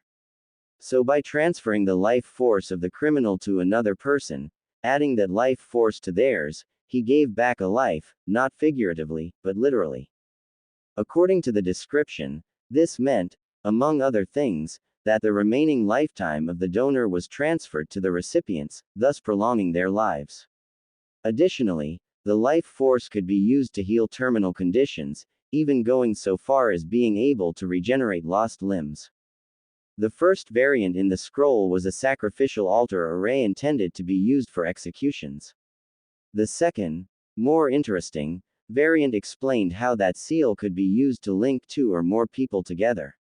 In this form, its intended purpose was for it to be used as a death switch on criminals if, for some reason, they needed to be kept alive while still maintaining the means to kill them should they try to escape. It was noteworthy the sealing matrix was flexible enough that with a few additions, it would allow people connected by it to share a life force with one another, but what I considered more interesting was that the activation of the seal could be tied to preconditions that would trigger the activation of the seal. I already was getting ideas on how to repurpose that seal to fit my needs. With the detailed instructions of the seal, I might just barely be able to craft what I had in mind following the instructions to the letter even though the particulars went way over my head. This admittedly wasn't exactly a good idea. Messing with seals without understanding every aspect of them never was, but the opportunity they presented me with was just too good to pass up, since it was more than just unlikely I would get such a golden opportunity again. Combined with the detection seal I had found earlier, and the scroll full of paralyzing seals Kushina had crafted to sell, I had everything I came here for and more. Although it took some effort not to think overly much about why a seal originally intended for parents who grew tired of searching for their wayward children was among one of Kushina's pile of open scrolls. It allowed people marked with it to sense the general direction of one another by tugging at a metaphorical string connecting them so long as they were alive. Gathering my chakra, I created a single cage bunchen, the extent of what I dared to do after I was drained by the orb, and handed the scrolls over to her. Tasked with preparing for what was about to come, she would remain behind. I reached for the warm key hidden beneath my shirt and activated Kamui. A second later, I emerged unharmed and without incident in the Kamui dimension. I released the breath I hadn't been aware I had been holding, and changed back into my sleep attire before teleporting into my bedroom and slipping beneath my covers. With a smile on my face anticipating what tomorrow held in store, I drifted off to sleep. Hey, there sis, Shisui greeted me. So what's this all about?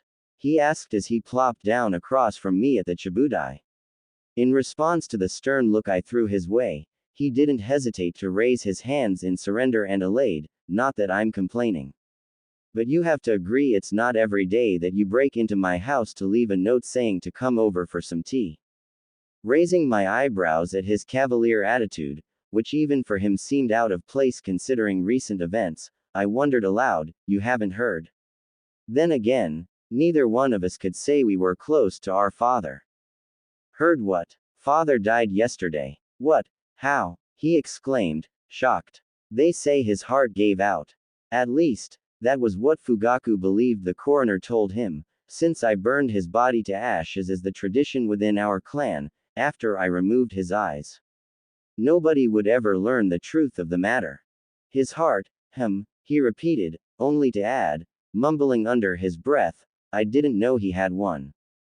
Playing my role of the prim and proper wife of the clan leader and loving daughter, I chided my little brother, you should not speak ill of the dead, it is unbecoming.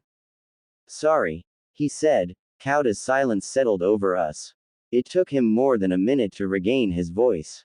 I hummed my agreement as I filled the cup in front of him with hot tea. I know father and I didn't have a good relationship and that we weren't close. Hell, I'd say we weren't even family. A sentiment we apparently had in common, little brother, I thought.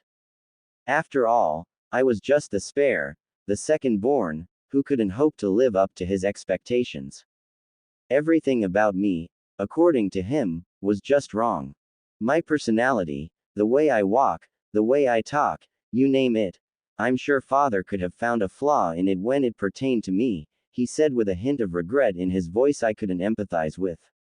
I never understood how you could get along with him. I'm actually curious. How did you manage him not constantly looking at you as if your mere existence was an insult to him? Years and years of having him adjust and mess with my personality and mind until I became what he envisioned his perfect daughter should be like, I thought as I balled my hand under the table into a fist. Calmly and with a pleasant smile on my lips, I told him, it certainly did not help your case that you made a sport out of trying to get a rise out of father. Yeah, there was that. He made a bad attempt at hiding his embarrassment behind a laugh, and we fell into a comfortable silence sipping tea. Well, when's the funeral?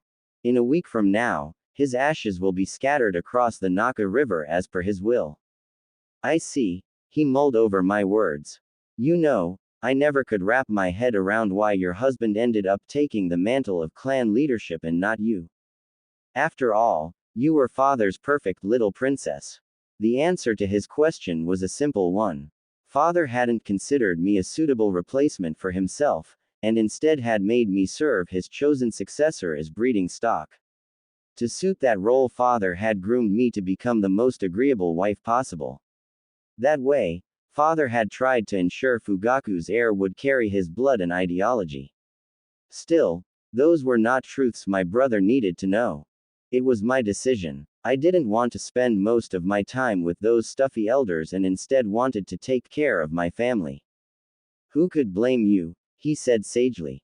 Where is the rest of the family? The last time I was here, Sayuri wouldn't stop talking and asking questions about what being in Anbu was like. Apparently, her one-chan refuses to talk about it. Fugaku is working, Sayuri is with Kasumi, and as for where Izumi is, you would probably know better than me. You might have a point there, he conceded with a laugh. Speaking of kids, what can you tell me about Sayuri's classmate, Uzumaki Naruto? That question immediately put him on guard. What makes you think I know anything about him? He shot back. Please, do not insult my intelligence. Need I remind you that I was once part of Anbu, too? I also know how the higher-ups think. They would never allow a vulnerable village asset to be without protection. Protection that, as it happens, is not provided by the Uchiha police force, which in turn just leaves us with Anbu. He completed my sentence for me. Let's assume you are correct. That still doesn't mean I know shit. I inclined my head, wordlessly relaying to him the question. Really? This is how you want this to go down? No, it does not if we were talking about anything else than Uzumaki Naruto. As I mentioned earlier, little brother, I wore an animal mask myself. I know how popular those missions within the village are, for obvious reasons, and that for the sake of fairness, there is a rotation in place for all low-risk recurring missions. A mission like guarding the village Jinchuriki certainly enjoys great popularity with your comrades, so let us try this again. What can you tell me about Uzumaki Naruto? Why the sudden interest, one-chan? You didn't once ask me about the kids since I joined Anbu, and I've been with them for, wow, nearly 3 years, time does fly. I recently regained my freedom and am interested in the well-being of my godson, who turned out to be my Kain was on the tip of my tongue. Instead, I said, father's death made me reconsider some of my life choices. It did. He had trouble containing his surprise at my statement. Don't tell me you also are going to divorce Fugaku, he joked. Of course not, I said in fake indignation, he is the father of my children. He deserved so much worse for his part in preventing me from taking custody of my Naruto. If not for him running to my progenitor when I had made my intentions clear to get him to talk some sense into me, Naruto would have grown up calling me his mother. Right, he drawled, you do know that getting rid of him doesn't change that. It would also allow you to depose him. You couldn't be a worse leader if you tried, he added playfully. I saw it for what it was, an obvious attempt to blunt the edge of his prior statement. It was hard not to notice that he seemed awfully interested in a change of leadership. Given his strong dislike for politics, it seemed my suspicions that my little brother was a spy weren't completely unfounded. To be fair, he had a point. In an ideal world, different leadership might be able to avert the village and the clan clashing. Realistically, if I were to take over the clan and make inroads in that direction, the hardliners within the clan would undoubtedly try to kill me. Since this would mean they had to cross the line of going against their own family, they would take care of Shisui at the same time. I was confident in my skills, but I was also aware that there were countless other ways to be killed besides getting a kunai rammed into your throat. It wouldn't be the first time that motivated shinobi succeeded in bringing someone said to be impossible to beat in a fight down via some exotic means, and the clan, Fugaku most likely leading the charge, would be very motivated. So, no, little brother, that wasn't actually a viable option, not for me. The only one who would profit from that would be the village by pitting the Uchiha against each other in order to prevent them from starting a civil war with the village.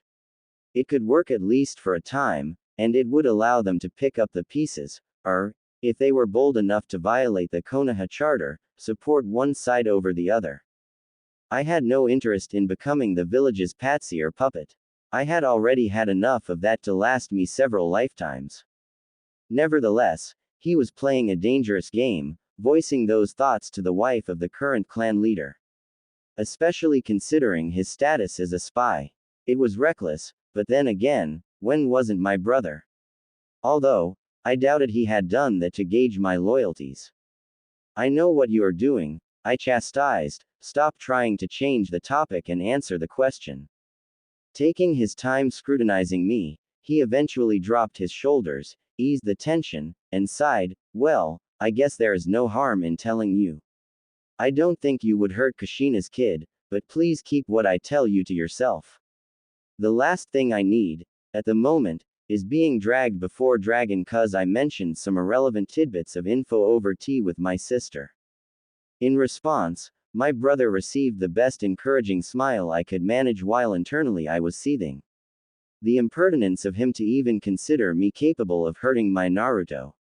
I had half a mind to remove his intestines through his nose for that slight. Where to start, he considered as he thrummed his index finger against the chibudai. He's a good kid. Kind, boisterous, exuberant, and, just like Kushina, has a verbal tick. He's also smart, alarmingly so. Contrary to what the academy instructors write into their report cards about the QB brat. They're the ones sabotaging his education by removing him from class for made-up reasons. Under the chibudai, my fingers painfully dug into my thigh. I've never seen anyone come up with traps on the fly the way he does for those pranks of his. Using only the materials he has at hand, it's frankly mind-boggling. The sophistication of some of them is unbelievable. To say he had a talent for them is the understatement of the century. He's that good. I wasn't surprised there were quite a few overlaps between making a trap and crafting a seal, as both required the imagination and creativity necessary and the ability to piece it all together. He was shaking his head at that point. If only it would be acknowledged as such. What do you mean? I asked, dreading his answer. There's no easy way to say this, he mused, the kid is ostracized. Pretty much any adult he interacts with treats him like shit, no doubt blending the kid and the monster residing in his seal into one entity. This wouldn't necessarily be a problem if not for the children unconsciously mirroring their parents' behavior, if they are even allowed to get near him to begin with. As you can imagine, the result of this is that he doesn't have a single friend to his name. Some of the clan kids tolerate his presence, probably because their parents aren't morons and taught their kids better. But peer pressure at that age is nothing to scoff at. Those pranks of his I mentioned are, for the most part, aimed at people who slighted him in some fashion. Some would credit that to a vindictive streak in the kid. But I don't think that is really the case. I think it's just a means for him to cope, to turn a sad experience he suffered at the hands of someone into a happy one, with the probably intended side effect of excluding the people who wronged him in a similar fashion. Also, it attracts attention towards him, which he's starved of, so he might already be at a point where he's willing to draw the bad kind of attention rather than getting none at all, he surmised, and I couldn't argue with that. It made too much sense for it not to be true. Basically, my brother continued, the kid only has a few people in the village who treat him like a person rather than a plague, that ramen chef and his daughter among them. Although, it might be because he's their best customer, he added with a smirk. Sometimes I wonder if the kid eats anything besides ramen. Tuki, I spurted out, realizing that I hadn't been there for a bowl or ramen since Kushina's death. She was the one who dragged me and Minato there nearly daily to worship the best food ever made, as she liked to put it. Yeah, how did you know? It was Kushina's favorite. Ah, he said, scratching his cheek, that makes a sort of sense, I guess. After a short pause he continued, the sole other positive relationship the kid has is with the third. He calls him old man, the cheek of that kid, he said laughing. Hearing that conjured a soft smile on my lips. Kushina was the same, not caring for titles or social standing. Sobering up a moment later, he said, the troubling thing is, I'm pretty certain this all is by design. I know for a fact that at least 3 people came back from guarding him and informed the Hokage about the worrying degree of isolation Naruto had to endure without effect. Well, that may not be entirely true, to be fair. The ones who brought it up were barred from taking that mission again, and the next day the Hokage gave Naruto a short visit. I think they're conditioning him. Limit positive relationships with him to a scant few, and he'll latch onto those that remain that much harder. Eventually coming to consider them as his most precious people, willing to do anything to make them happy, I concluded. They were doing the same thing to him my father had done to me, just without the means of Kotoamatsukami.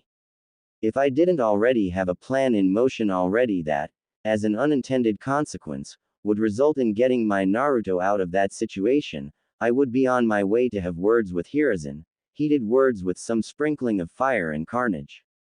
Yeah, pretty much, he agreed.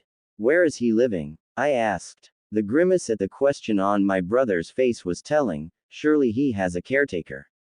He is still just a kid, even though our village seems to forget that quite often. Tell me about it, he said bemused, but unfortunately not.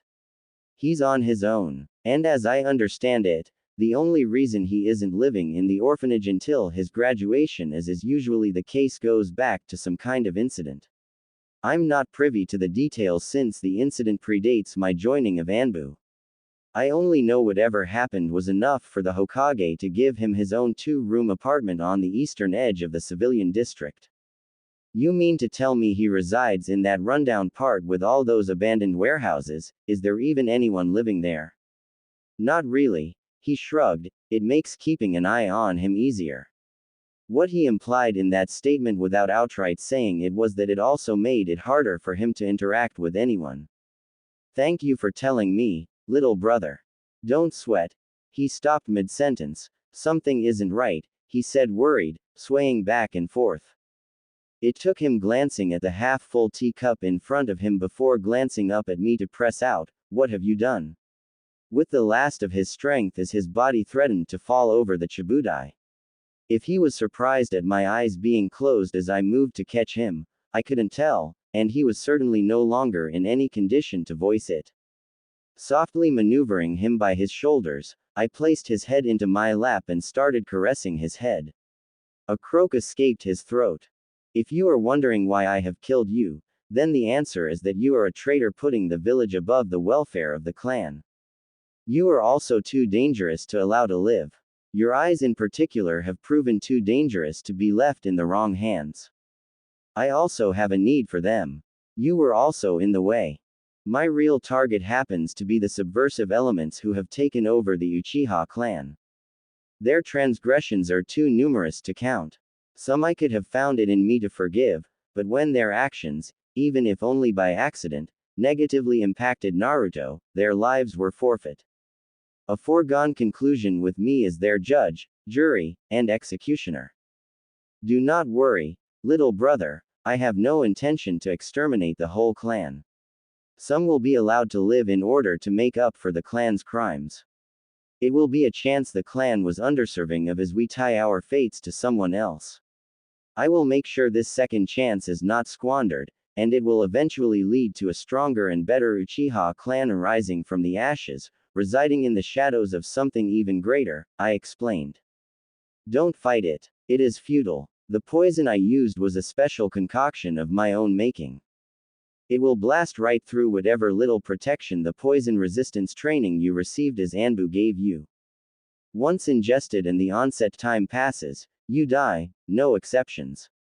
The poison is slowly suffocating you as your lungs stop working and your heart stills and makes you drift into a dreamless sleep before it is over. I tried to make your death as pleasant as possible. Lamenting, I added, it is ironic. It was me who first held you when you came into this world, and it will be me who holds you when you leave it. Am I not a good, dutiful sister, little brother? I raked my fingers one last time through his hair when I noticed his heart had stopped beating and he was already dead. I bowed down and gave him a kiss on his forehead, whispering, "Sleep well," before I sat upright again. I then removed his head from my thighs, unwilling to risk exposing myself to an attack from him somehow clinging to life, faking his death.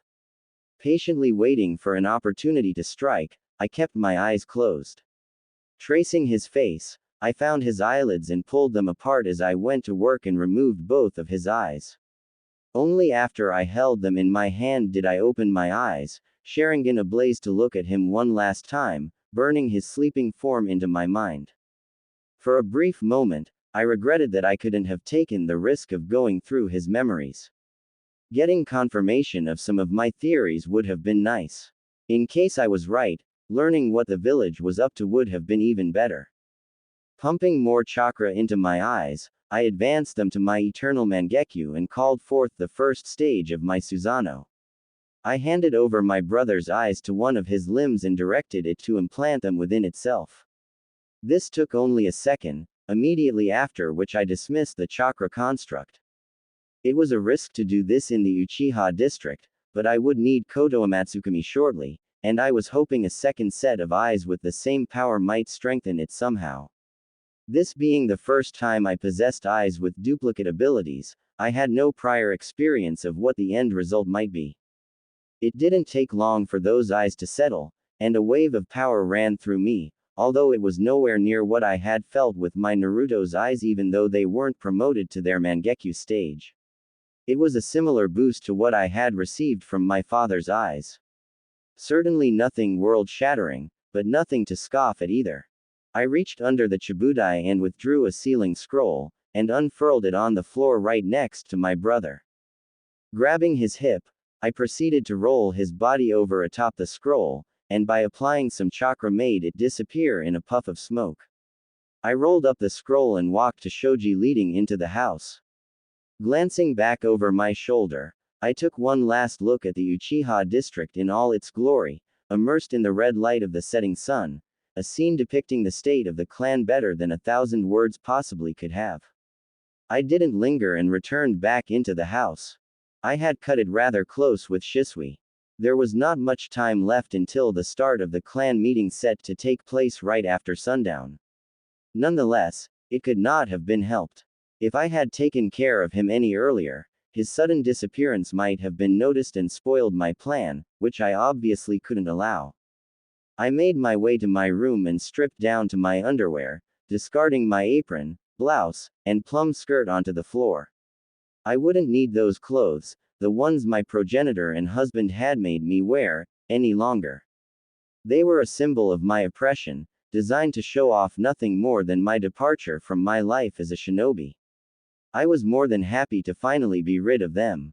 Tonight called for something special, something appropriate to be worn on such a joyous occasion. Opening my wardrobe, I knew just the thing.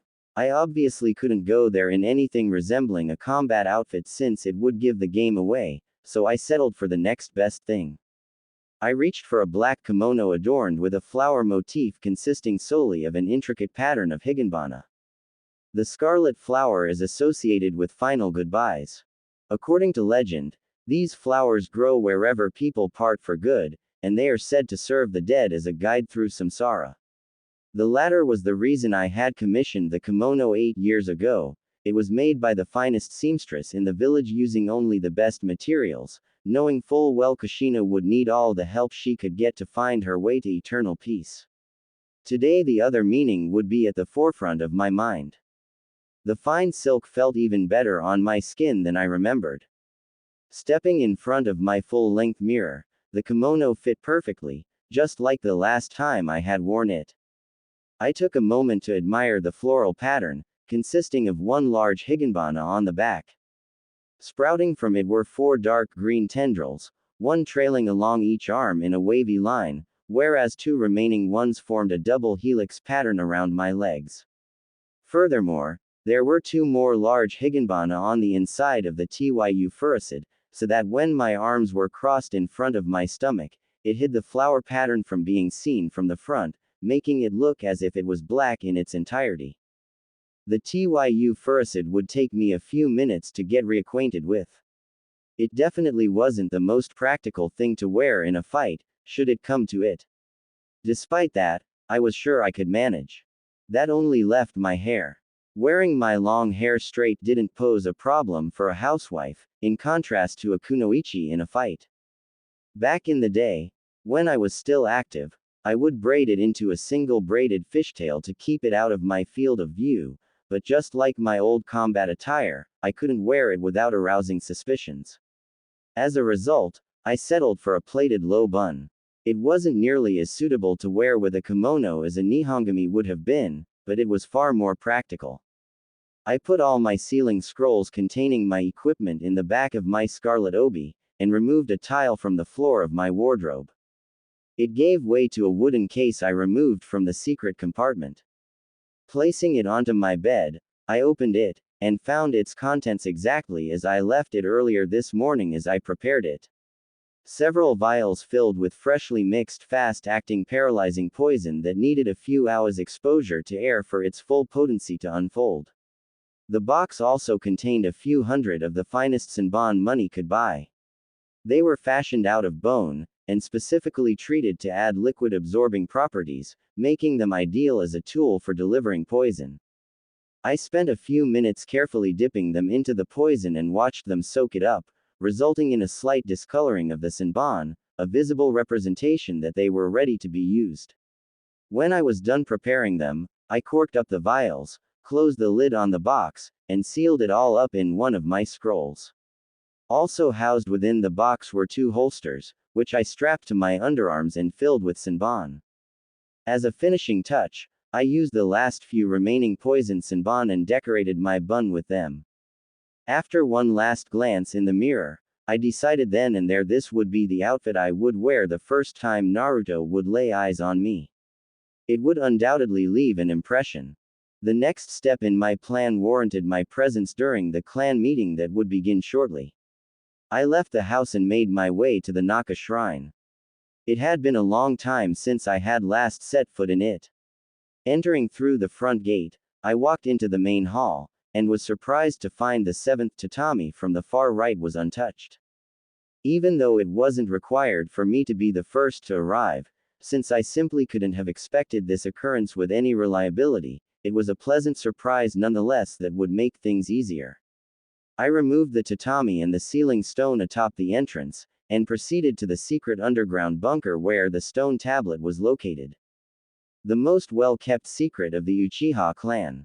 Walking up close, I activated my Sharingan, and the parts decipherable with it appeared. I must have read them hundreds of times, especially the part depicting how one could obtain the Mangekyo Sharingan. To see the truth of all creation without obstruction, one must first witness true despair. It was oddly unspecific, just like every other line written on it. It resembled a riddle more than true instructions, and left a lot of room for interpretation. For example, witness true despair when it would be more correct to read experience true despair. Unquestionably, a not insignificant number of my ancestors took that meaning literally and inflicted cruelties on people to bear witness to their despair. This was undoubtedly the source of the implacable hatred some clans felt towards us and cling to until this very day. It was a worthless slab of stone whose meaning only became clear in retrospect, and Fugaku and the elders paid it far more attention than it was due. This was especially true since no actual worthwhile information about our eyes could be found anywhere on it. Still, I was curious about what else I could decipher with the eyes I had gained in the meantime. I wondered if those words would also keep me away from this place when I understood their true meaning. Seeking stability, one god was divided into yin and yang, these opposing two acting together to obtain all things in creation. When someone who possesses the power of samsara approaches the moon, an eye will open that is reflected on the moon in order to grant the eternal dream. These were the two lines that stood out among the new information I learned, and I had no idea what to make of them. Sighing, I cut the stream of chakra to my eyes, and they receded to their normal state. It was time to set the stage for phase 2 of my plan. I removed one sealing scroll from my obi and unrolled it to its full length on the floor perpendicular to the stone slab. Subsequently, I walked a few steps until I stood next to the first seal with one foot. Taking half a step with my other foot, I lowered myself down vertically, bending my knees until I could touch the array and unsealed its contents, all the while taking great care that my furusa didn't touch the ground. In front of me appeared a small chibudai, a pot filled with water, a kyusu, an assortment of different tea in small bowls, and a large tablet taking up half the space filled with teacups on top of chataku. With another touch, I activated the heating seal at the bottom of the water pot. I raised myself from my kneeling position and walked a few steps to the next seal and repeated the whole process 11 more times. By the time I was done, the first people had arrived. Most couldn't hide their surprise at seeing me here.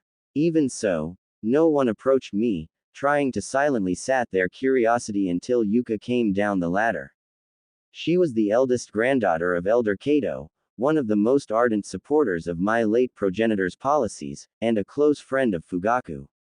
Despite that, she, like my late brother, had cultivated a personality that offended the sensibilities of her family and most of the clan. How could she not, with her happy and bubbly personality? There was talk to replace her as the heir of her branch of the family with one of her younger siblings or cousins. It likely would have happened if not for her talent as a kunoichi and the prestige she had earned the clan by breezing through the opposition at the last Chunin exam held in Konoha. Without showing the whole village that she had more than earned her promotion, she undoubtedly would have already lost her position. The girl, even though not quite at Azumi's level, was still one of the few bright sparks remaining within the clan. She was accompanied by her older friend Nagi, a stern and silent girl who, on more than one occasion, was called Yuka's shadow.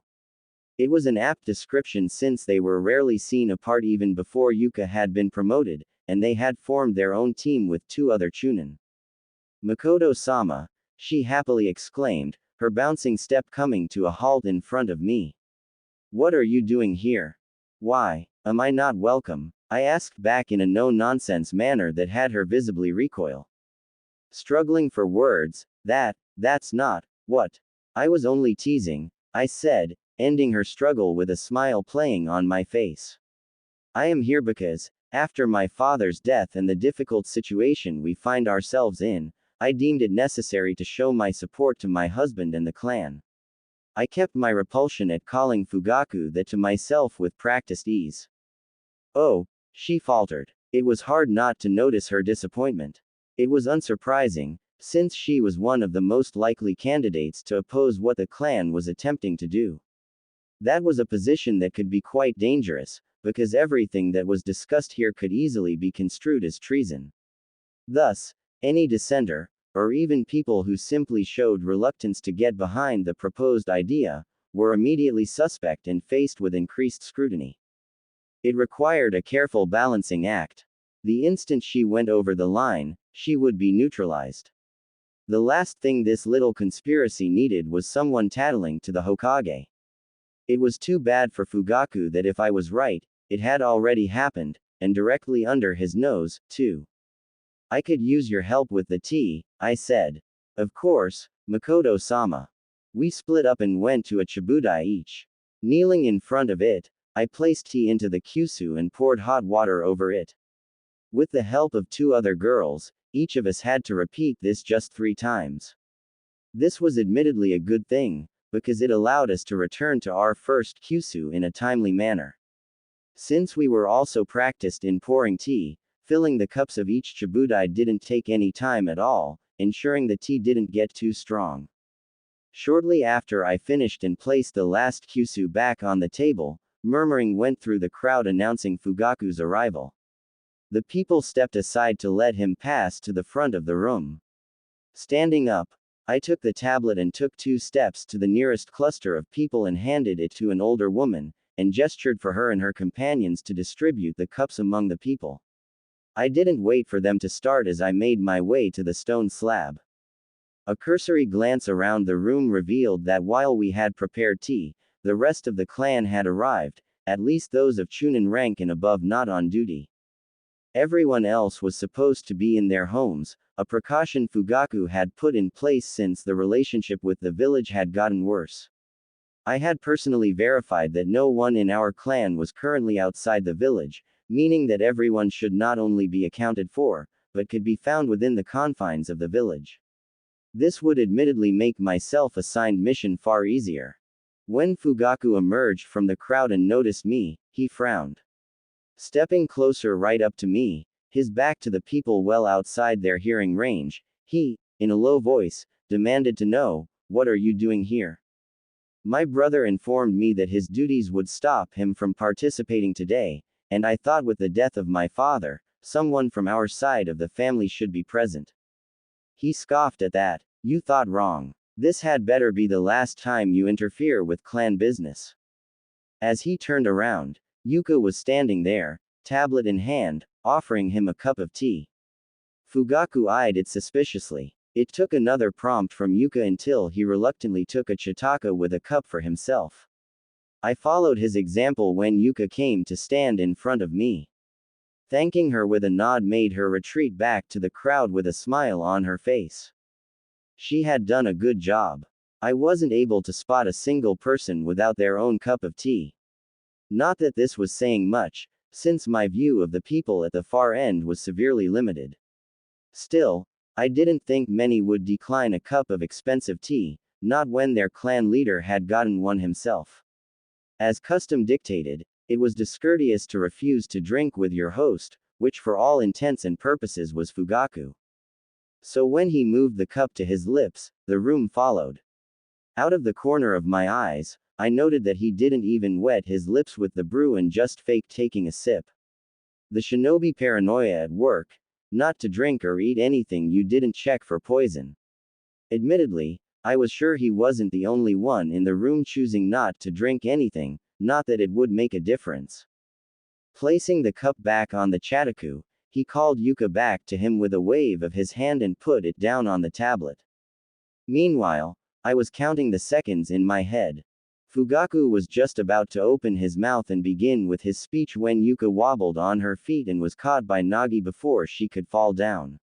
Before Nagi, in one of the rare instances she talked, could voice her concern, she, too, lost her balance, and with Yuka in her arms slumped to the ground. There was barely enough time for the alarm to show on the faces of the older and bigger shinobi when they followed after them to the ground, their bodies paralyzed. Next to me, Fugaku suffered the same fate as everyone else in the room, leaving me as the sole exception still on her feet. With my Sharingan active, I swept the room, expecting to be attacked any moment by someone who had avoided getting poisoned. When after several long moments it didn't happen, I brought my hands up in a cross seal and created 2 Kage Bunshin. Reaching into my obi, I took out another scroll, unfurled it, and released its contents, a large stack of palm-sized paralyzing seals. I split them up between my clones and myself. The seals in my hand were put in a pocket of my kimono, for ease of access. I resealed the scroll and put it back in my obi. My 2 clones immediately went to work and turned all the people onto their backs and then placed a seal on their foreheads. After they were applied, they emitted a faint blue glow signifying it was active and the recipient's chakra sealed off. A precautionary measure, since I simply couldn't rely on the poison to keep them incapacitated as long as required. Contact poisons were unreliable by nature, the amount that gets absorbed through the skin is dependent on too many variables. Someone simply wearing gloves, or the number of fingers used to hold the teacup, was enough to significantly impact the effectiveness and duration. It didn't help matters that the poison was applied to the outside of the cup as a thin film of colorless varnish, which would excrete the poison, when the cup temperature went over a certain level. Taking into account different fill levels of the cups and water temperatures, it was impossible to tell how much poison was actually released from the varnish. There was also each individual's constitution to account for, with mass and resistance to poison being the two major factors. No, the poison alone wouldn't suffice. I followed behind my clones as they worked through the room and gave every person with a seal a cursory medical scan and sorted them accordingly into two categories before I stored them in my Kamui dimension. It was a risk I was taking. Despite Kamui being a very convenient storage space, I couldn't risk placing sensitive things in it for a prolonged amount of time, not with Kakashi out there possessing Obito's other eye, which I suspected was connected to the one I possessed. Given the time constraints I was under, my options were limited. Working in tandem allowed us to go through all the people in a short amount of time despite their numbers. When the clones were done with their task, they began removing all the remaining evidence, the cups, spilled tea, and dropped items. They were still doing that when the last of the prisoners vanished in a swirl. There was just one last thing left to take. With measured steps, I made my way to the front of the room. In spite of my aversion and the questionable usefulness of the stone slab, it was still a relic of our clan, and without all the Sharingan firmly under my control, I couldn't risk leaving it behind. Someone might actually be able to make some sense of it. Placing my hand on the stone, it joined the prisoners. I gave my clones one last look over my shoulder. It wouldn't take them much longer to finish. This would leave them free to raid and collect all the clan members who weren't here or on duty today, mostly children and the elderly, and the rest of their and the clan's valuables.